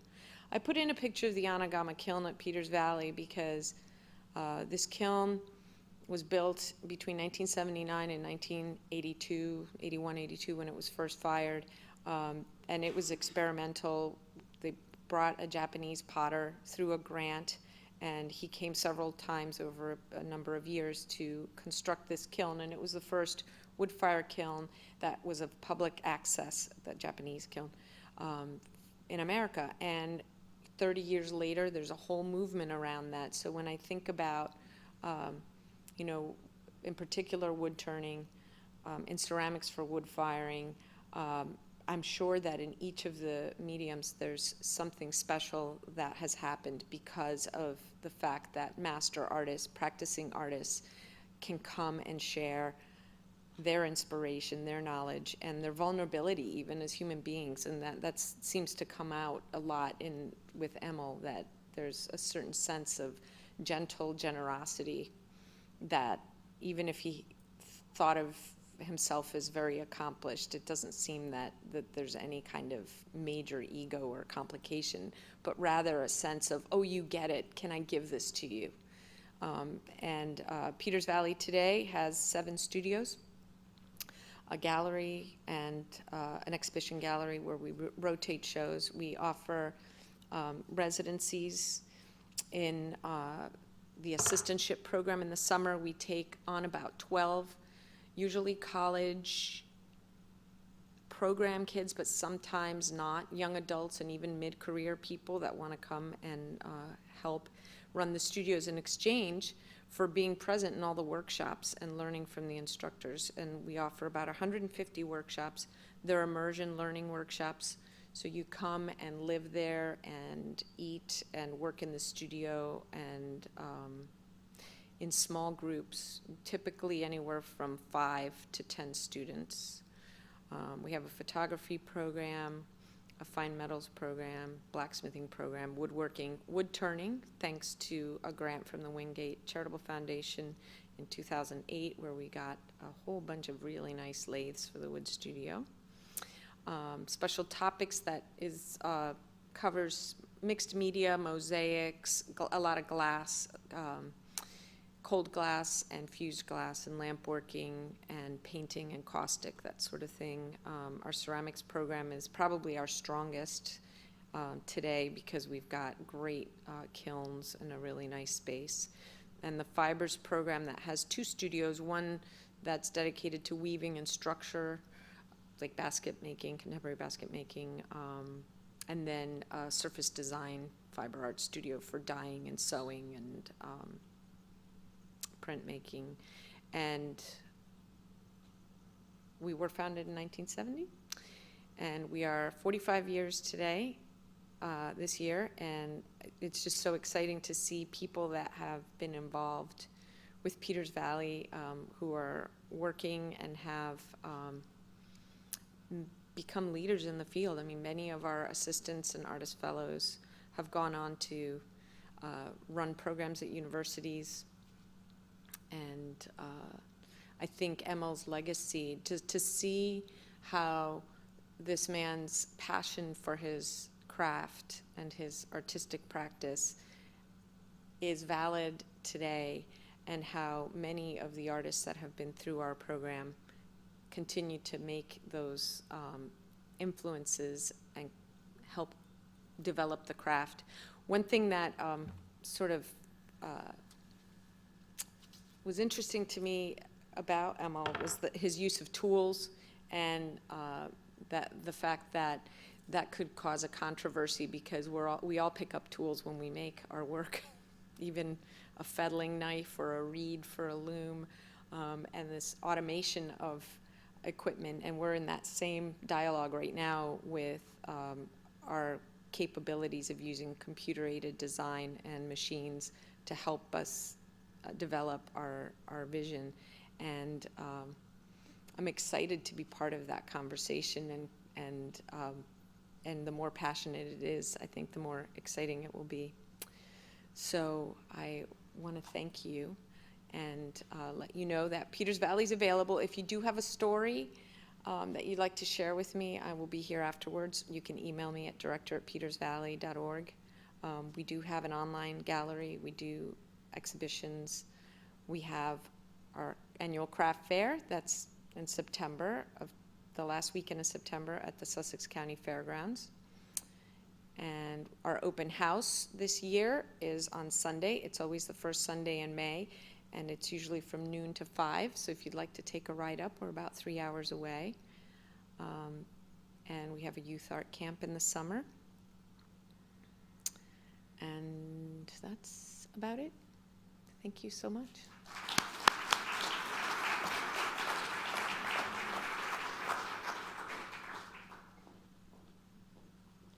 Thanks, Kristen, and thank all of you. It's just about 3:15, so we have until 3:30 to have a short break.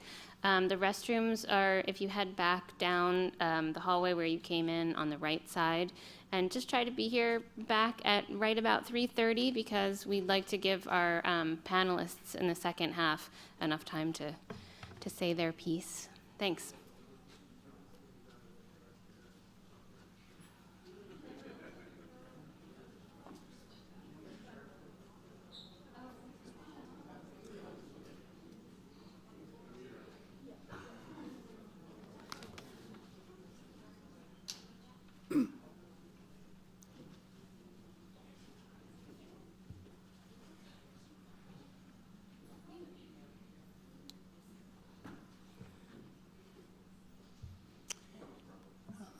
Before we bring the final panel up, I want to acknowledge an important goal of the center, which would probably help future researchers. One of the strong things that we believe in at the center is documentation. And this program has been, or is being documented with the generosity of Jeffrey and Marcia Hartwig. And if you go to our website, every single object that's in the exhibition is on our website. We partnered with Google Map in a 360 digital tour of the exhibition, and John Thornton to do the video. And in 2016, hopefully the book will be finished. And thank you for the acknowledgments, Norm, for getting the funding for the book. That was the easy part. The hard part is you got more work to do. Thank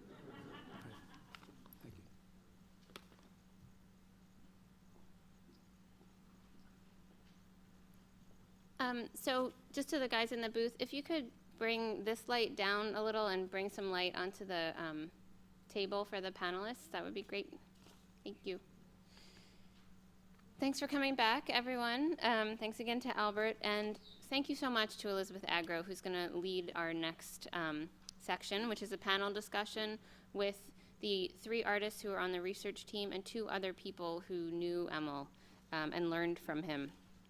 Elizabeth Agro is the, as Albert said, the Nancy M. McNeil Associate Curator of American Modern and Contemporary Crafts and Decorative Arts at the Philadelphia Museum of Art. She has the longest title of history.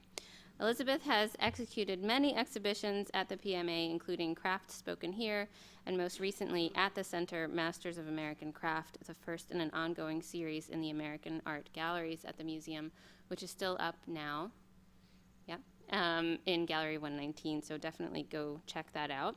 She is a co-founder of the Critical Craft Forum, a platform for dialogue, discussion, and debate about critical issues of interest to the field of contemporary craft. And she has always been very generous with me and served as my mentor in this field. So thank you for being here today, and thank you for all of those other wonderful things you've done for me.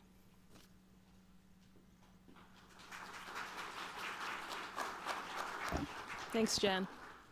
It's a pleasure to be here, and it's such a wonderful thing to say about mentoring. Well, that's what we're all here about today, to talk about Emil and his role in the field of modern and contemporary craft and his relationships with others. And if the panelists would all come up to the dais and please take a seat, I will introduce you properly as I speak a little bit. This topic is very close to my heart.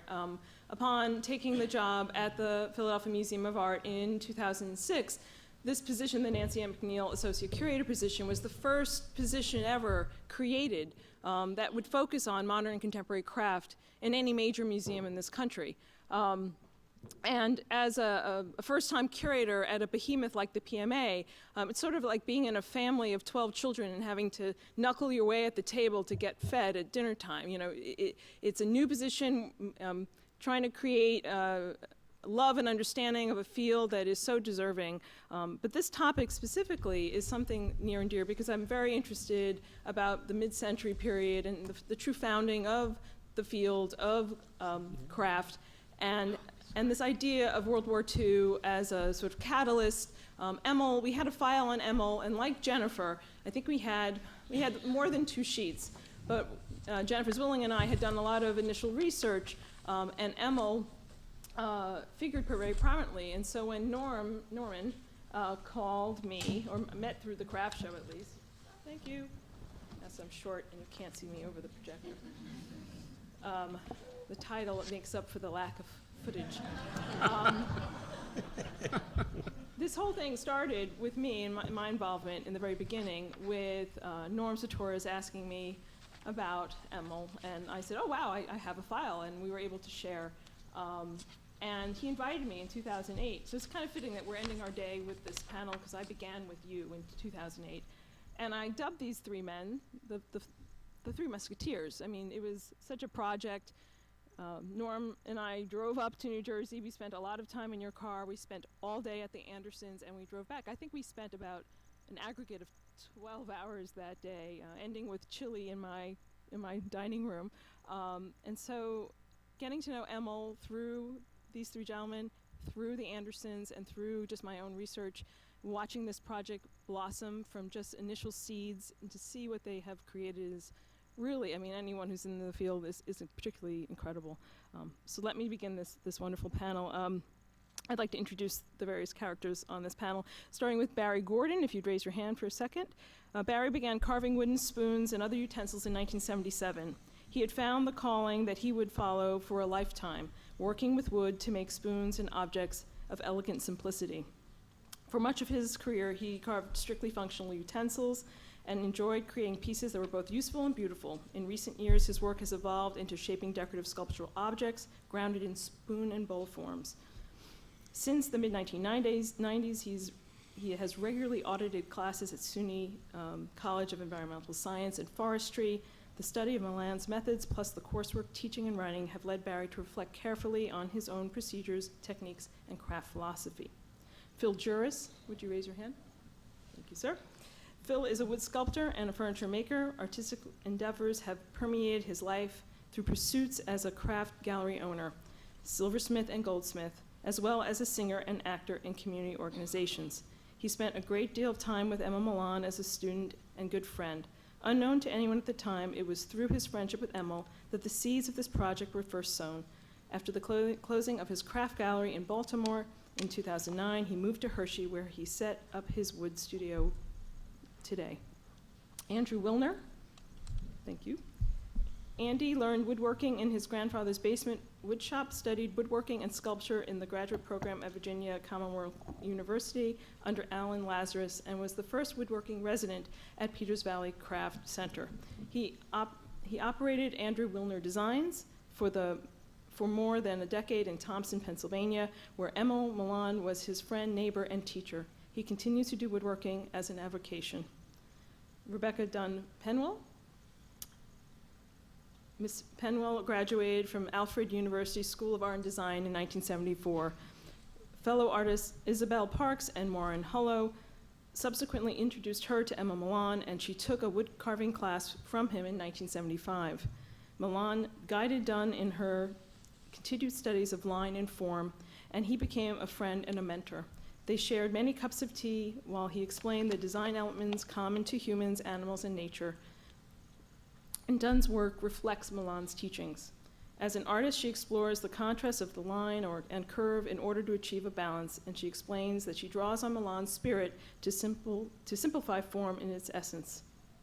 And of course, you know my friend Norm Satoris as well, who was introduced earlier. So we're going to start off with a very simple question, and I'd like each of you to respond. You have about maybe 5 to 7 minutes. We want to keep this on track. And the first question is, could you speak, each of you speak, to your connection and relationship to Emil, and can you provide one anecdote or quote that has stayed with you all these years? Could you please, we'll start with Barry at the end there. I met Emil once. It was a glorious... You might want to bring the microphone closer to you. Thank you. Is this okay? I met Emil once in April of 1983, 2 years before his death. I would do craft shows, particularly the Morristown Craft Market, and people would come up to me and they'd even say, "Oh, your spoons are very nice, but we can't buy any. We have Emil Milans." And that happened enough times that I got curious. And that name was not part of the craft world I knew. So somehow, it must have been through Peters Valley. It was also before my association with Peters Valley, but somehow I found a phone number for Emil. I called up, and it sort of developed into the idea that I would come visit him and he would teach me to make wooden spoons.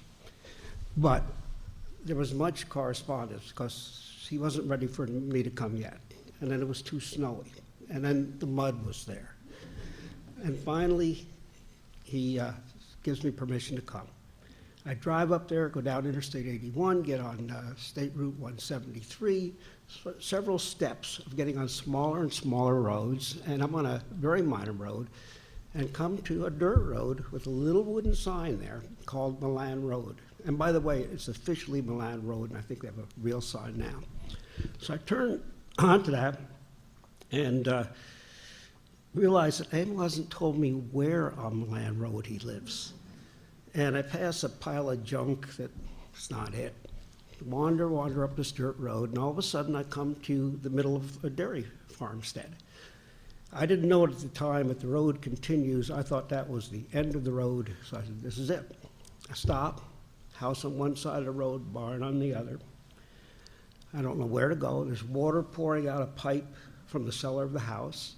There are 2 or 3 old cars on the lawn, and I'm just looking back and forth, and that man comes to see me. I mean, comes out of the barn from one side, and probably with a cigar too. Now, that's no matter how much we've done in this project and how many images I've seen of Emil as a younger person, back to high school days, or younger than that even. That's the person in my mind. The ironic thing is that Emil died 2 years after, not that picture, but after I visited him. He was 62 or 63. I'm 73. I still think of him as the old man. It's very, very strange. I'll just say that I spent the afternoon with him showing me things about making wooden spoons. We went down to his barn, and I don't think I learned any new techniques at all. But thinking back, not from now, but from just after that visit, I knew that I'd done something special. And now I can say I'd been in the presence of greatness. He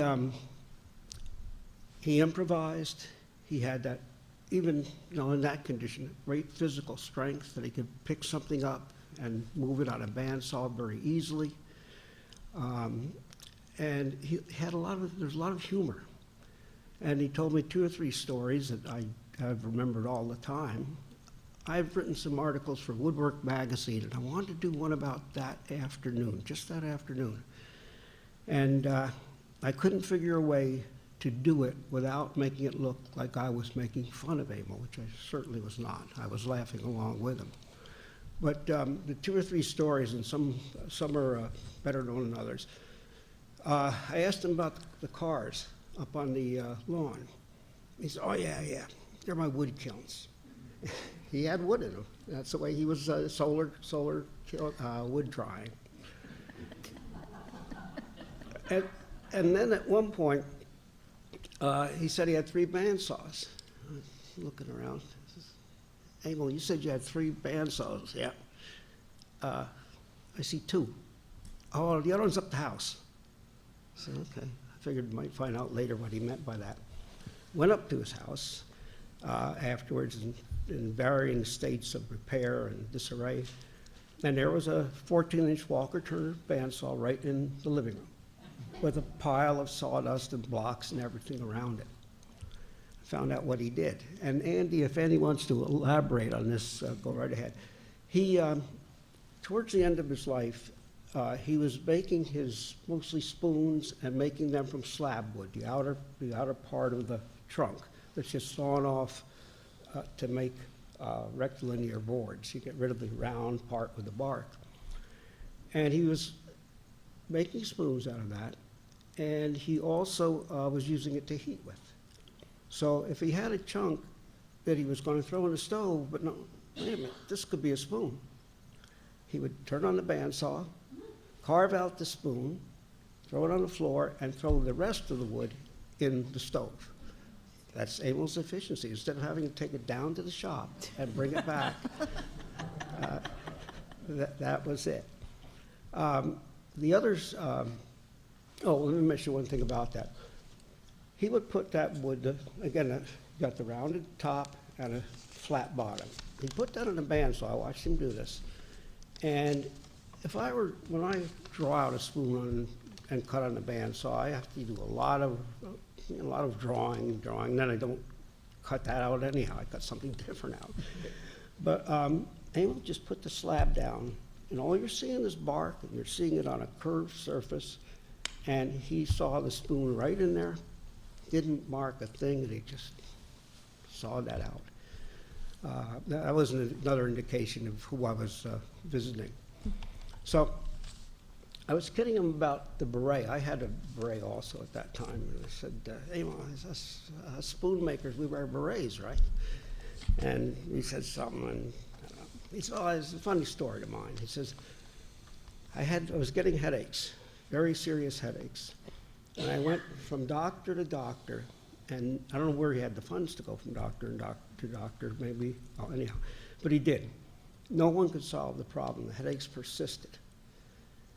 And finally, he goes to yet another physician, and the doctor says, look, there's one other situation. Are you ever in a draft that is only hitting one side of your head? There is a situation where that, and this was serious, where that can cause continuous headaches. And Emil thought about, sleeping with the window open. He said, the van he drove was old and not in good shape. So the door frame sagged on the car. And of course, there was a wind. He said, I went down, I bought this beret, I put it over here, problem solved. That's great. Okay, we're going to plop at this end of the table to Rebecca. Okay. Well, part of what I wrote in there that was very important to me is bringing out the sharing of a cup of tea. Most every time I went to see Emil, we'd always start in the kitchen, and he'd always make a a pot of tea, and we'd sit and we'd just talk. And at his house, even in the summer, it was so cold. I mean, before I went down, I'd pile on as many clothes as I could. And then the tea would warm me up somehow, and then we'd end our conversation and then go to the barn. And then it's like, oh, good, I could get up and move. My toes were turning numb. And so we'd end up in the barn. And one of my favorite memories is, well, the barn was quite open. I mean, it was not enclosed well. So there was a big doorway that was often open. And this particular day, the sun was streaming in, and Emil was finishing up something. He was working at his bandsaw, and he was a master. I mean, he was making cuts that were so scary, and he'd make it all look so simple. And then he'd go to his sanding machine, and the sawdust would be flying. The room was filled with sawdust. So here's the sunlight coming in, and meanwhile, the barn swallows lived also in the barn. And the barn swallows were coming and going, and they were flying all around the room, around both of us. So they were flying in the air, and the sawdust was there. And then I started looking around the shelves, and all his like finished and unfinished birds. And it's like for a moment, they started to fly. Everything was alive. And that was Emil's world. It was very simple, it was beautiful, and very much alive. That's a beautiful story. It really connects this idea of him living with nature, literally. It's almost literally so did. in tune. Okay, let's go. Norm? First, I want to ask if by any chance Bill Chickolo is here. No, okay, I didn't think so. So I want to tell you that there's one piece in the center show that's a 2D piece. It's not wood, and it's a painting. And Bill Chickolo is a painter who credits Emil with the permission to do what he's done for his life's work. And I don't know if I can read it with the intensity that it deserves, but I'm going to read a little bit of his interview to you and think about important people you've met in your life that take you from an interest or even a passion, but you don't quite have the nerve to go over the edge to do it. And that person, how critical that person is in your life. So this is all I'm going to read as a quote from Bill Chickolo. To my surprise, if you looked at where he lived and how he went about his business, it was almost humbling in a way, just how he approached everything. He came from an incredible background, the Art Students League. If you looked at his work, you'd think, this guy knows about design. He's right there. You know, there's something about his work that just made you want to know him. He was genuine. He was the real deal. And so many people, you know, when you go through art school, guys come and they go, they're hot for a while, and then they fade, but not this guy. He'd work in his studio when it was really cold. There was a wind blowing through the side of his building. He knew how to survive. He knew what it took to survive. There was just something, I don't want to use the word amazing, but there was something that was intangible, this intangible quality to him that you wanted to talk to him. You wanted to tap his experience and get some of what he had. There was something running through his veins that was different. There was a spirit in this guy. You didn't have to meet him 10 or 15 times to figure it out. You got it immediately. Certainly, he was the most rugged of all. He was willing to sacrifice a great deal for what he believed in. I think that was the quality that you just don't see. There are few guys like that are willing to go through what he did for his craft. Fiercely independent. You weren't going to get him to get a piece made on time. He did it when he was good and ready. So that meant when he got to work in his studio, he was working on what he felt like working at the time, not necessarily your piece or a commission or anything. There had to be something there in his studio that drove him to that particular piece and that particular moment. and that was independence for him. He did what he wanted to do when he wanted to do it, on his terms, in his time. He wasn't looking for fame. He wasn't looking to get wealthy. I guess he was just looking to live. I don't know this, but I feel like he probably felt he was really successful in the sense that he got to do what he was doing, and that was good enough. Wow. We interviewed a lot of people, and there was such passion in Bill's comment, and it was critical to his becoming an artist, to be in Emil's company. So. Well, that statement is really strong, but it also is indicative of a spirit that really embodies the whole studio craft movement. This idea of independence, this idea of being disassociating yourself from industry in the sense of the mechanized industrial world, having your own studio, your own practice, your commitment to a material, and this idea of a lifestyle sort of goes hand in hand, this idea of community as well. And that statement really very much expresses, not only for Emil, but what he, even though he was at that point very isolated and to himself, yet connected nationwide as a part of a movement that was doing the same thing, all these people making incredible things and living that life. Yeah. It's very, very important. Okay, now we're going to have Andrew, if you wouldn't mind. Sure, thank you. I first met Emil at Peters Valley. I had only been there for a few months, and I was told that an instructor was coming to visit me in my home at the time. And it wasn't just my home. I think there were probably 8 people and 8 dogs living in the house. And it might have been a night when we were having a party, so there's probably more like 20 people and 20 dogs in the house.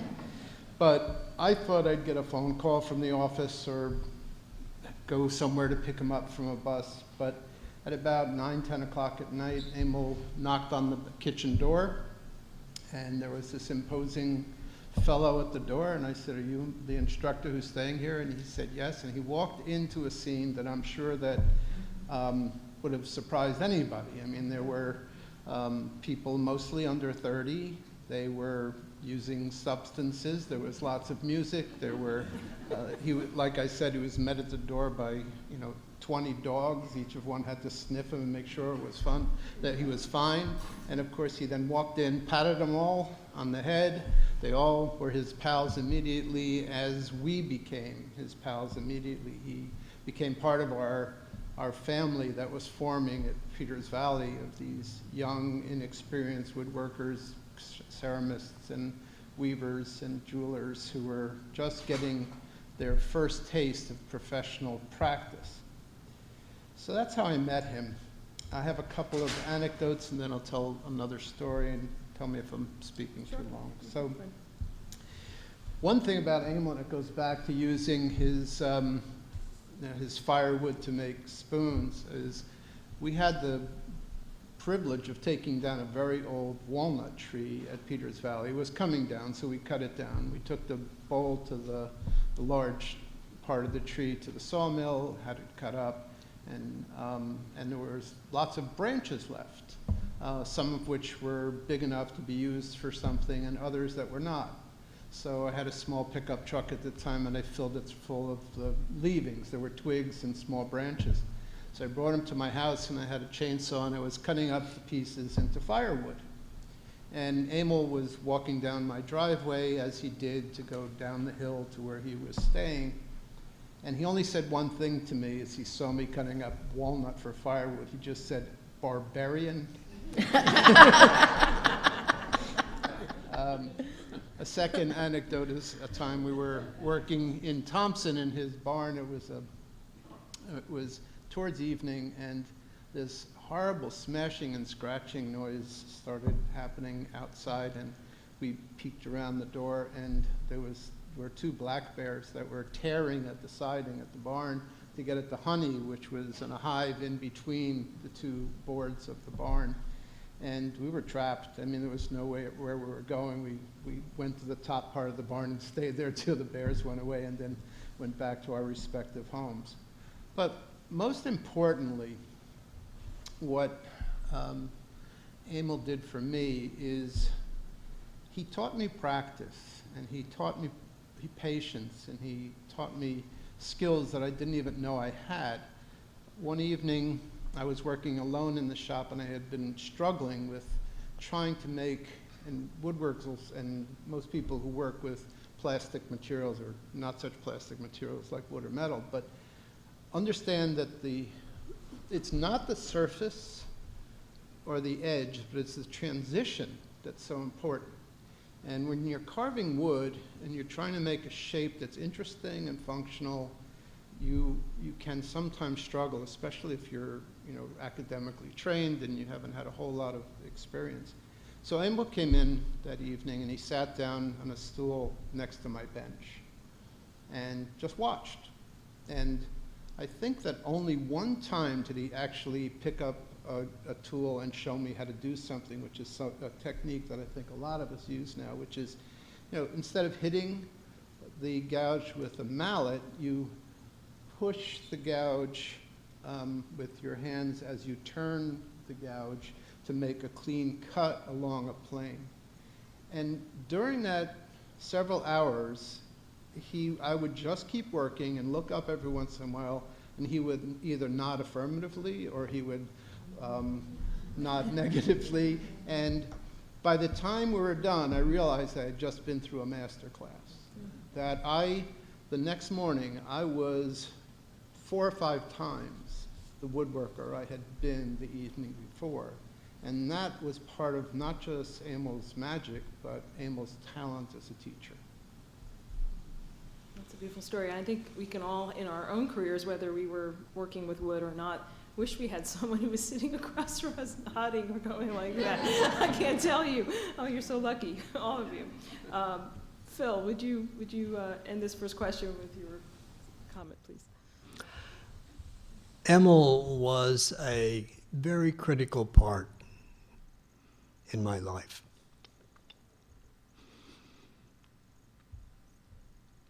I came out of Philadelphia, Lutheran Theological Seminary, went to Sullivan County, Pennsylvania, upper Appalachian, northern Appalachian area. I had came out of a sizable city, Hazleton. I had gone to college in Allentown, and I came to Philadelphia and the environs, and then I was in Sullivan County, Podunk, Lake Wobegon, as I look at it now. And just was starved. I had done things, artistic things. It wasn't an idea that I would ever make a career out of it, but I had done artistic things. I lived across the street from the Willett Stained Glass Studio out in the beginning of Chestnut Hill. I had done stained glass, I had painted, I had drawn things for the seminary itself. So when I went to Dushore, I had little hobbies that I was working on. I had begun to make jewelry, but I was starved for somebody up there who had any sense of art and culture. And the Rural Electrification Association, the REA, through the Penn State Extension Service, sponsored an exhibition or show of craftspeople in Towanda, Wysox, outside of Towanda. And we were invited because of making jewelry, my wife and I, to go and to exhibit at this show. We walked into the show, set up our work, and then had an opportunity to walk around and look at what was there. And as I walked down this one aisle, I saw these wood pieces. And immediately it was quite clear that whoever this person was, they knew what they were doing. I didn't know if it was a man or a woman at that time, but asked about who was this person. Well, he wasn't to be found in that particular booth at that moment, but I scoured the place and finally met this Emil Milan character. And at that moment, he was such a gracious person that we spoke and talked about some things, and he said, well, why don't you come up to my place in Thompson and visit me, which eventually we did. The reason I say he was important to me is because I didn't know at that point the direction my life was going to take. And I went from being a Lutheran clergyman in Sullivan County and learning things from Emil by going up to his shop so many times and visiting with him and having the same cup of tea, lapsang souchong, gunpowder, and watching him work, that it began to influence. I was interested in doing wood, and it began to influence how I was going to make things. I went from that area. We had a shop up there in Eaglesmere. We sold Emil's work. We called the store Sticks and Stones. We had our jewelry, which had stones in it. We had Emil's pieces, which were the sticks, and we had the pottery, stoneware pottery by a fellow by the name of Raymond Gallucci from Allentown, Pennsylvania, a very fine production potter. And that was for a summer, and then my parish, I moved to a different parish experience down outside of Stroudsburg. And I went down there partly because of the Tox Island Dam project. The Lutheran Church in eastern Pennsylvania was gearing up for an influx of people, and they were hoping to have, a ministry there that would be a mission to welcome these people into that area, and that was a part of the call that I had been given. Little did I know at that point that Peters Valley was a seed in the minds of the people at the National Park Service. And when they began to talk about the Tox Island project and the National Recreation Area there, we became involved in that through working with the Pocono area craftspeople. And I remember my wife at the time coming home from meetings that she went to over in the Layton, New Jersey area, somewhat frustrated because they had a big argument about whether it was going to be craft or if the Historical Society was going to have historical things there. And it was a very difficult time to make that decision, and finally, the craft won out, and I think the Historical Society, I don't know what happened to them, but they got pushed aside. And Emil then came down and was teaching down there. So we continued our relationship, and we continued to then, when we moved to Baltimore, and I left the parish and opened up a store in the Baltimore area, we continued to buy his things. I just want to conclude here by saying one of the things that impressed me with him was how efficiently I watched him when he worked. We talked about the way he used the bandsaw. Barry's described it as like an orchestra conductor, just conducting an orchestra, working with the bandsaw. I thought that you used the bandsaw to carve. When I was able to buy my first piece of equipment, I bought a bandsaw, and I went home and I used it just like I saw Emil. I didn't have any idea you were supposed to go this way or anything like that. It was, oh yeah, this is what you do. I never even gave it a thought that you could injure yourself on it. But he was very efficient, and he was very productive. And you asked for maybe a quote. I think one of the things that comes to my mind is we would buy order from him, and then we would call and say, okay, is our order ready? And he would say, I'm working on it now. I'm working on it right now. A little while later, a couple weeks later, call up and say, Emil, do you have the order done? I'm just about finished. I'm working on it now. It's like, well, after a few times like that, we decide, okay, get in the car and go up. That's the only way we're going to get our pieces, is to go up there.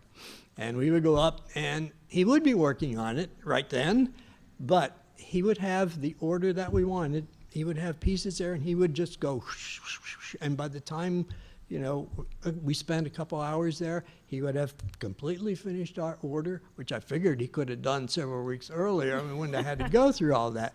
But he just was so fast and so efficient, and his work was just so well finished and so well done that influenced whatever I did after that. Even when I went into making jewelry more seriously, And the final product, the final finish, was really the critical part of my jewelry pieces. And I think that had I not gone to Dushore, of all places, we wouldn't be sitting here today. And this is a very emotional experience for me. And I'm very happy to have been with these people and met Andy when he was building his house up there, went over to his house, and he had this great copper bathtub, which I thought would be just ideal to have. Oh, everybody would want a fancy copper bathtub. But it's just nice to have met so many people through this project. From the Andersons on down, we can't begin to express the gratitude that we have for all of the people whose lives have really been touched by Emil Milan. That's beautiful.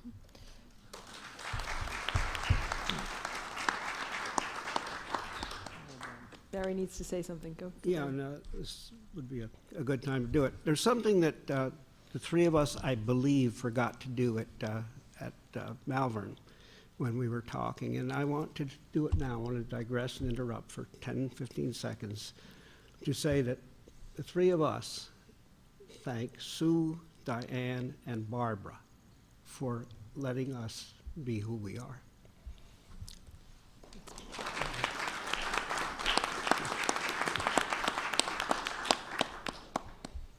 You could have had 25 seconds to say that. It's very important. Okay, let's dry our eyes for a second. Okay, second question.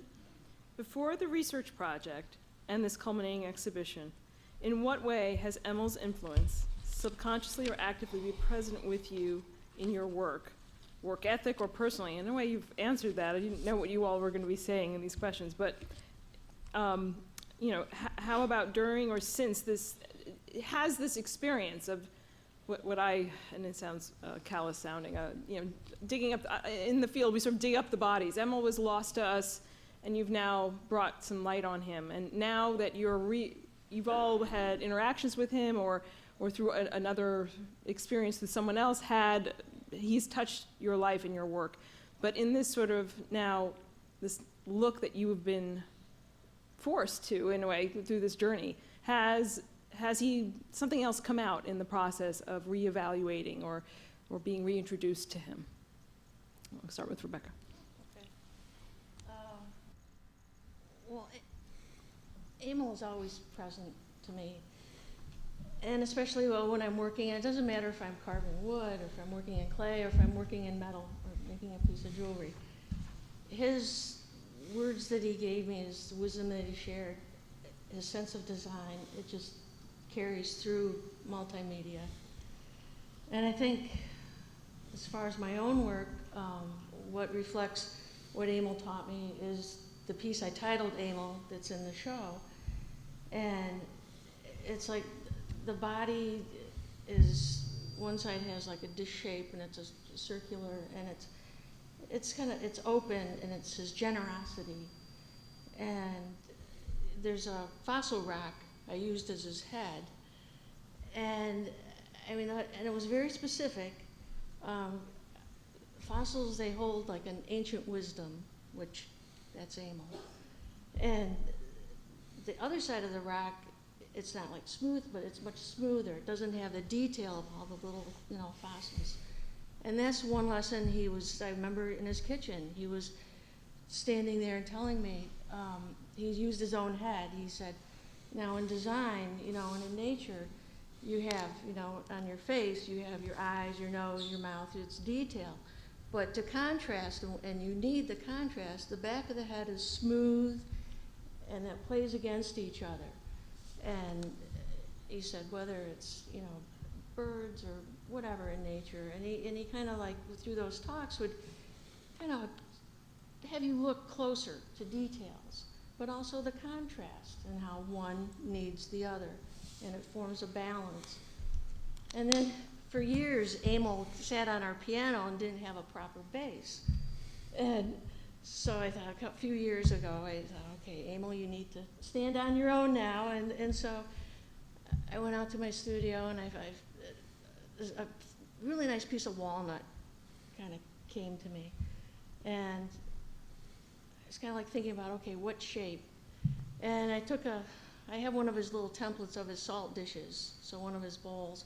I thought, okay, this seems fitting. And I kind of sketched that out on the piece of walnut, and then I went to my scroll saw and I cut it out, and I started carving. And I was carving away, and I go, this isn't right. And then I heard Emil. Emil's voice said, simplify. You know, this is it. So I went back to my scroll saw, I chopped off a part of it, and then it was like it all came together.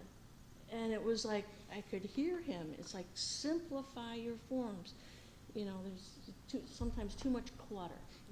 And so then, anyway, so that piece represents a lot of the things I learned from him. But he seemed to have seemed to subconsciously tap into a creative source, and he let the wood have a voice as he guided it with his hands. It was amazing to watch. And he held this inner knowledge of not just design, but life. To him, wood was life and life was wood. Beautiful. Andrew, would you please? Sure. So I think one of the most important lessons I learned from Emil, whether it was being a woodworker or my 20 years as an environmental advocate or baking an apple pie, which he loved to do, and he showed me that you can only bake an apple pie with lard, by the way. There was no butter, no margarine. Was the what I call the creativity of organization. And so by osmosis and also in conversations I had with him for years, you realize that there's a process. I can describe it as a woodworker, and any of you have ever made anything, is that, at least the way I work, is that I visualize something, the final product, in my head.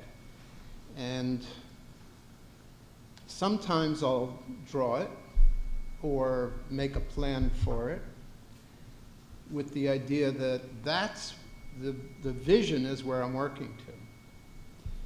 Once the plan is laid, I put the resources that are needed together, whether that's lumber or people or money, and then organize them or organize the pieces in such a way that they become part of a coherent whole. And once you have that, you've actually come pretty damn close to your vision.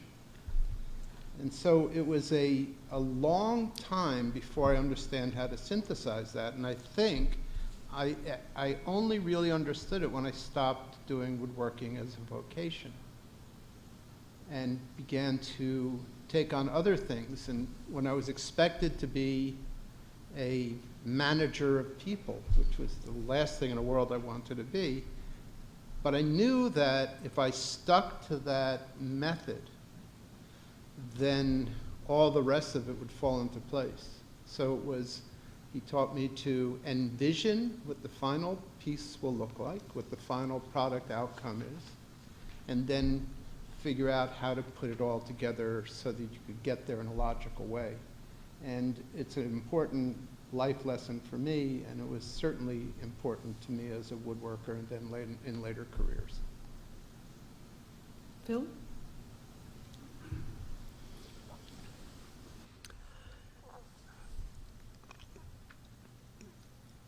Well, I think I mentioned earlier that one of the things that impressed me and that I've carried with me is his finishing process. So when I made jewelry, when I had apprentices in jewelry, the first place that they went was at the polishing machine. Norm knows we called it the pit. and they would go into the pit and they'd learn how to polish, because the final product was really critical to have the finish done very correctly. And I've tried to follow through with that in the woodwork that I do. People say they really love the tactile feel, and it's nice to be able to rub your hands over a nice, smooth, well-finished surface. I think that was one of the things that I learned from him. I was influenced by his design. I will not deny that. I think I've tried to move away from that. There's a bowl that I have here in the show that's a teardrop that's very similar to his work. I did that in a workshop I took with him back in the 1970s. I have subsequently, when I've gone back to doing things in wood, tried to develop my own voice in it, but there's this inner voice there that has this very significant design life to it that sort of still echoes in my mind. But the use of walls to separate compartments in his work, that was also something that's been influential in my my recent work. And I like to carve burls, and I know that you cannot necessarily, maybe somebody will or does, I'm not aware of it, make walls within a burl, but I have that answer when somebody say, oh, you carved this on a lathe. I say, well, I don't think you can make compartments on a lathe, but this is what I do. I hand carve them. Also, the use of the tools. That's been important to me, because he said early on, there was a discussion about power tools and hand tools, and he said it doesn't make any difference what you use. If you can do it faster and better and a higher quality than anything that's done with a machine, you do it. And if you can't, then don't do that particular thing. Let the machine do that job. And those are things that really were influential to me from him. Norm? Well, not having any personal interaction with Emil, the way that his work or his teaching has influenced me, other than the project, which is the second part of my answer, has to do with just interacting with his work. I own a few pieces of Emil's work, and just the touch, the feel of his pieces has contributed a lot to my own work. I see his work every day in our home. I not only just visually admire it, but I hold the pieces a lot. I mean, it's like a therapy sort of thing. And I think that experience with form of a touch nature is equally valuable as seeing the object or a formal design that you might draw or you might see that someone else has drawn.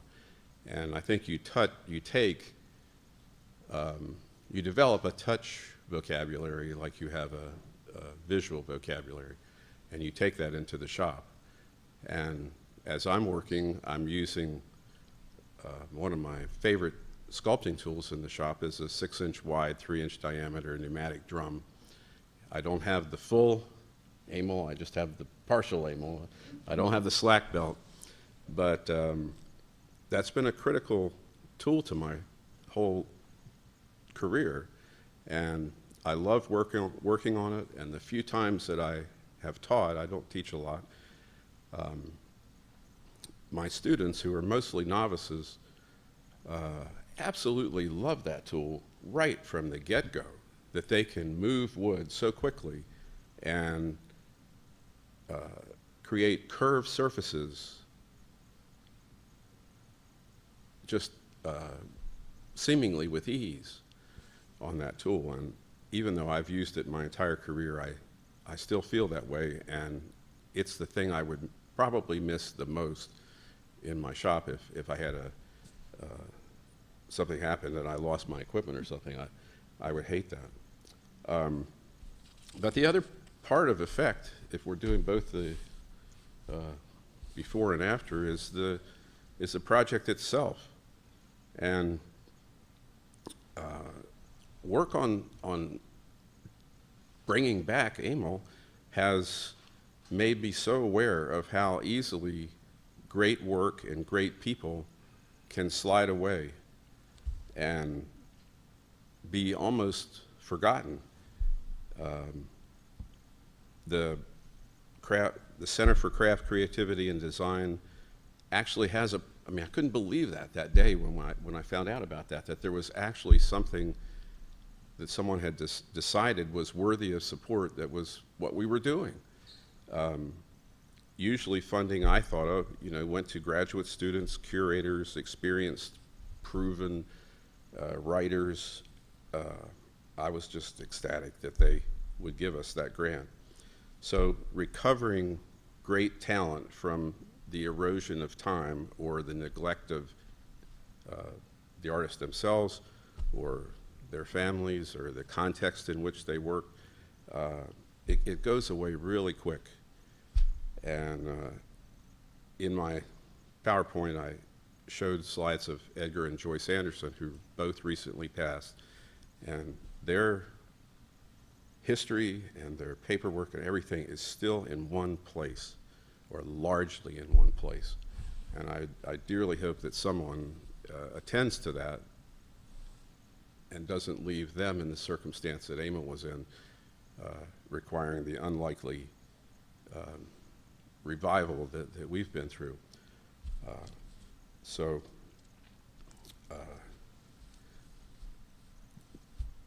The research project itself has just been a profound influence on my life. Very much so. And Barry?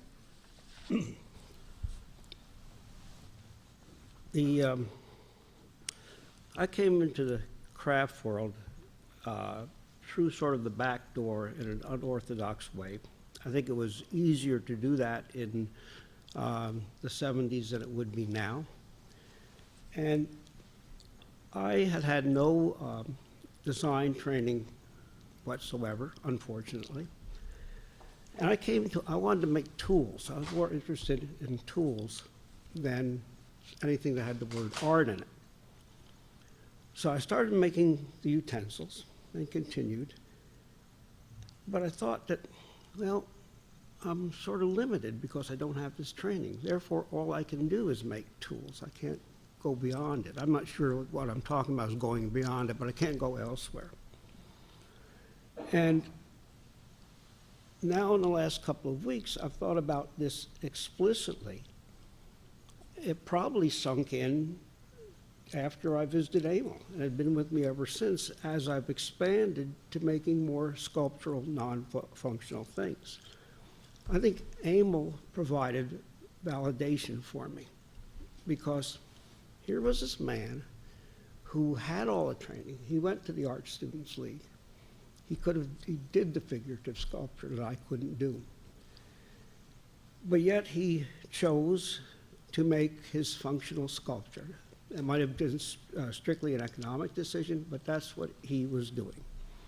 He was not afraid to mix power and hand tools, and he was not afraid to use abrasives as tools. I do a lot of that, and the reason I do is because I had friends who were knife makers, and working metal is much more done with abrasives, but there were certain techniques, certain machines that could be adapted to working with wood.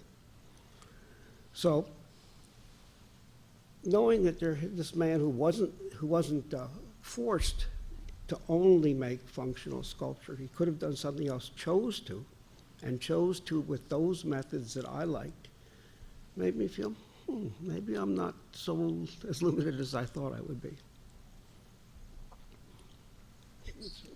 Well, we're coming up on the end of our session, and I had one more question, but in a way you've all answered it, and it was really about what would Emil want us to take away? What would we want his legacy to be? What would he want his legacy to be? And I think given the kind of man he was, extremely modest and extremely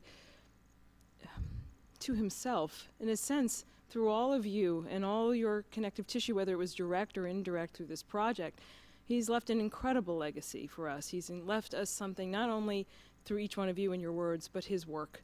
And his work is now surfacing because of the research project, because of the Center for Creativity and Design, through the various scholars like myself and others who want to continue to unearth these important makers, to bring them into the light, to show the rich field that modern contemporary craft is.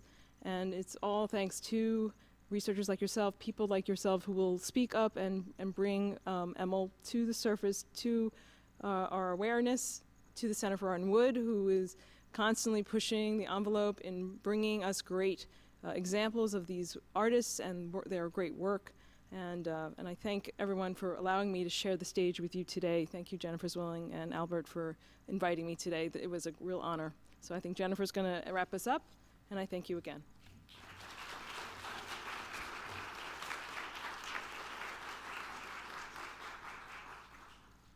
Well, thanks, Elizabeth, and thank you to all of you. Thanks for coming today. This has really been exciting for me, opportunity to kind of organize something and have it be a way to bring even more attention and just have a chance for all of us to kind of be in the same space and talk about this man who was obviously so important to so many people. To wrap up, if everybody is welcome to come back to the Center for Art and Wood. We're going to have a little reception, and of course you'll get to see the exhibition. I need to reiterate that we would not be in this beautiful space and have had this event brought to this high level if not for Maggie Bradley at the Center for Art and Wood. So thank you, Maggie.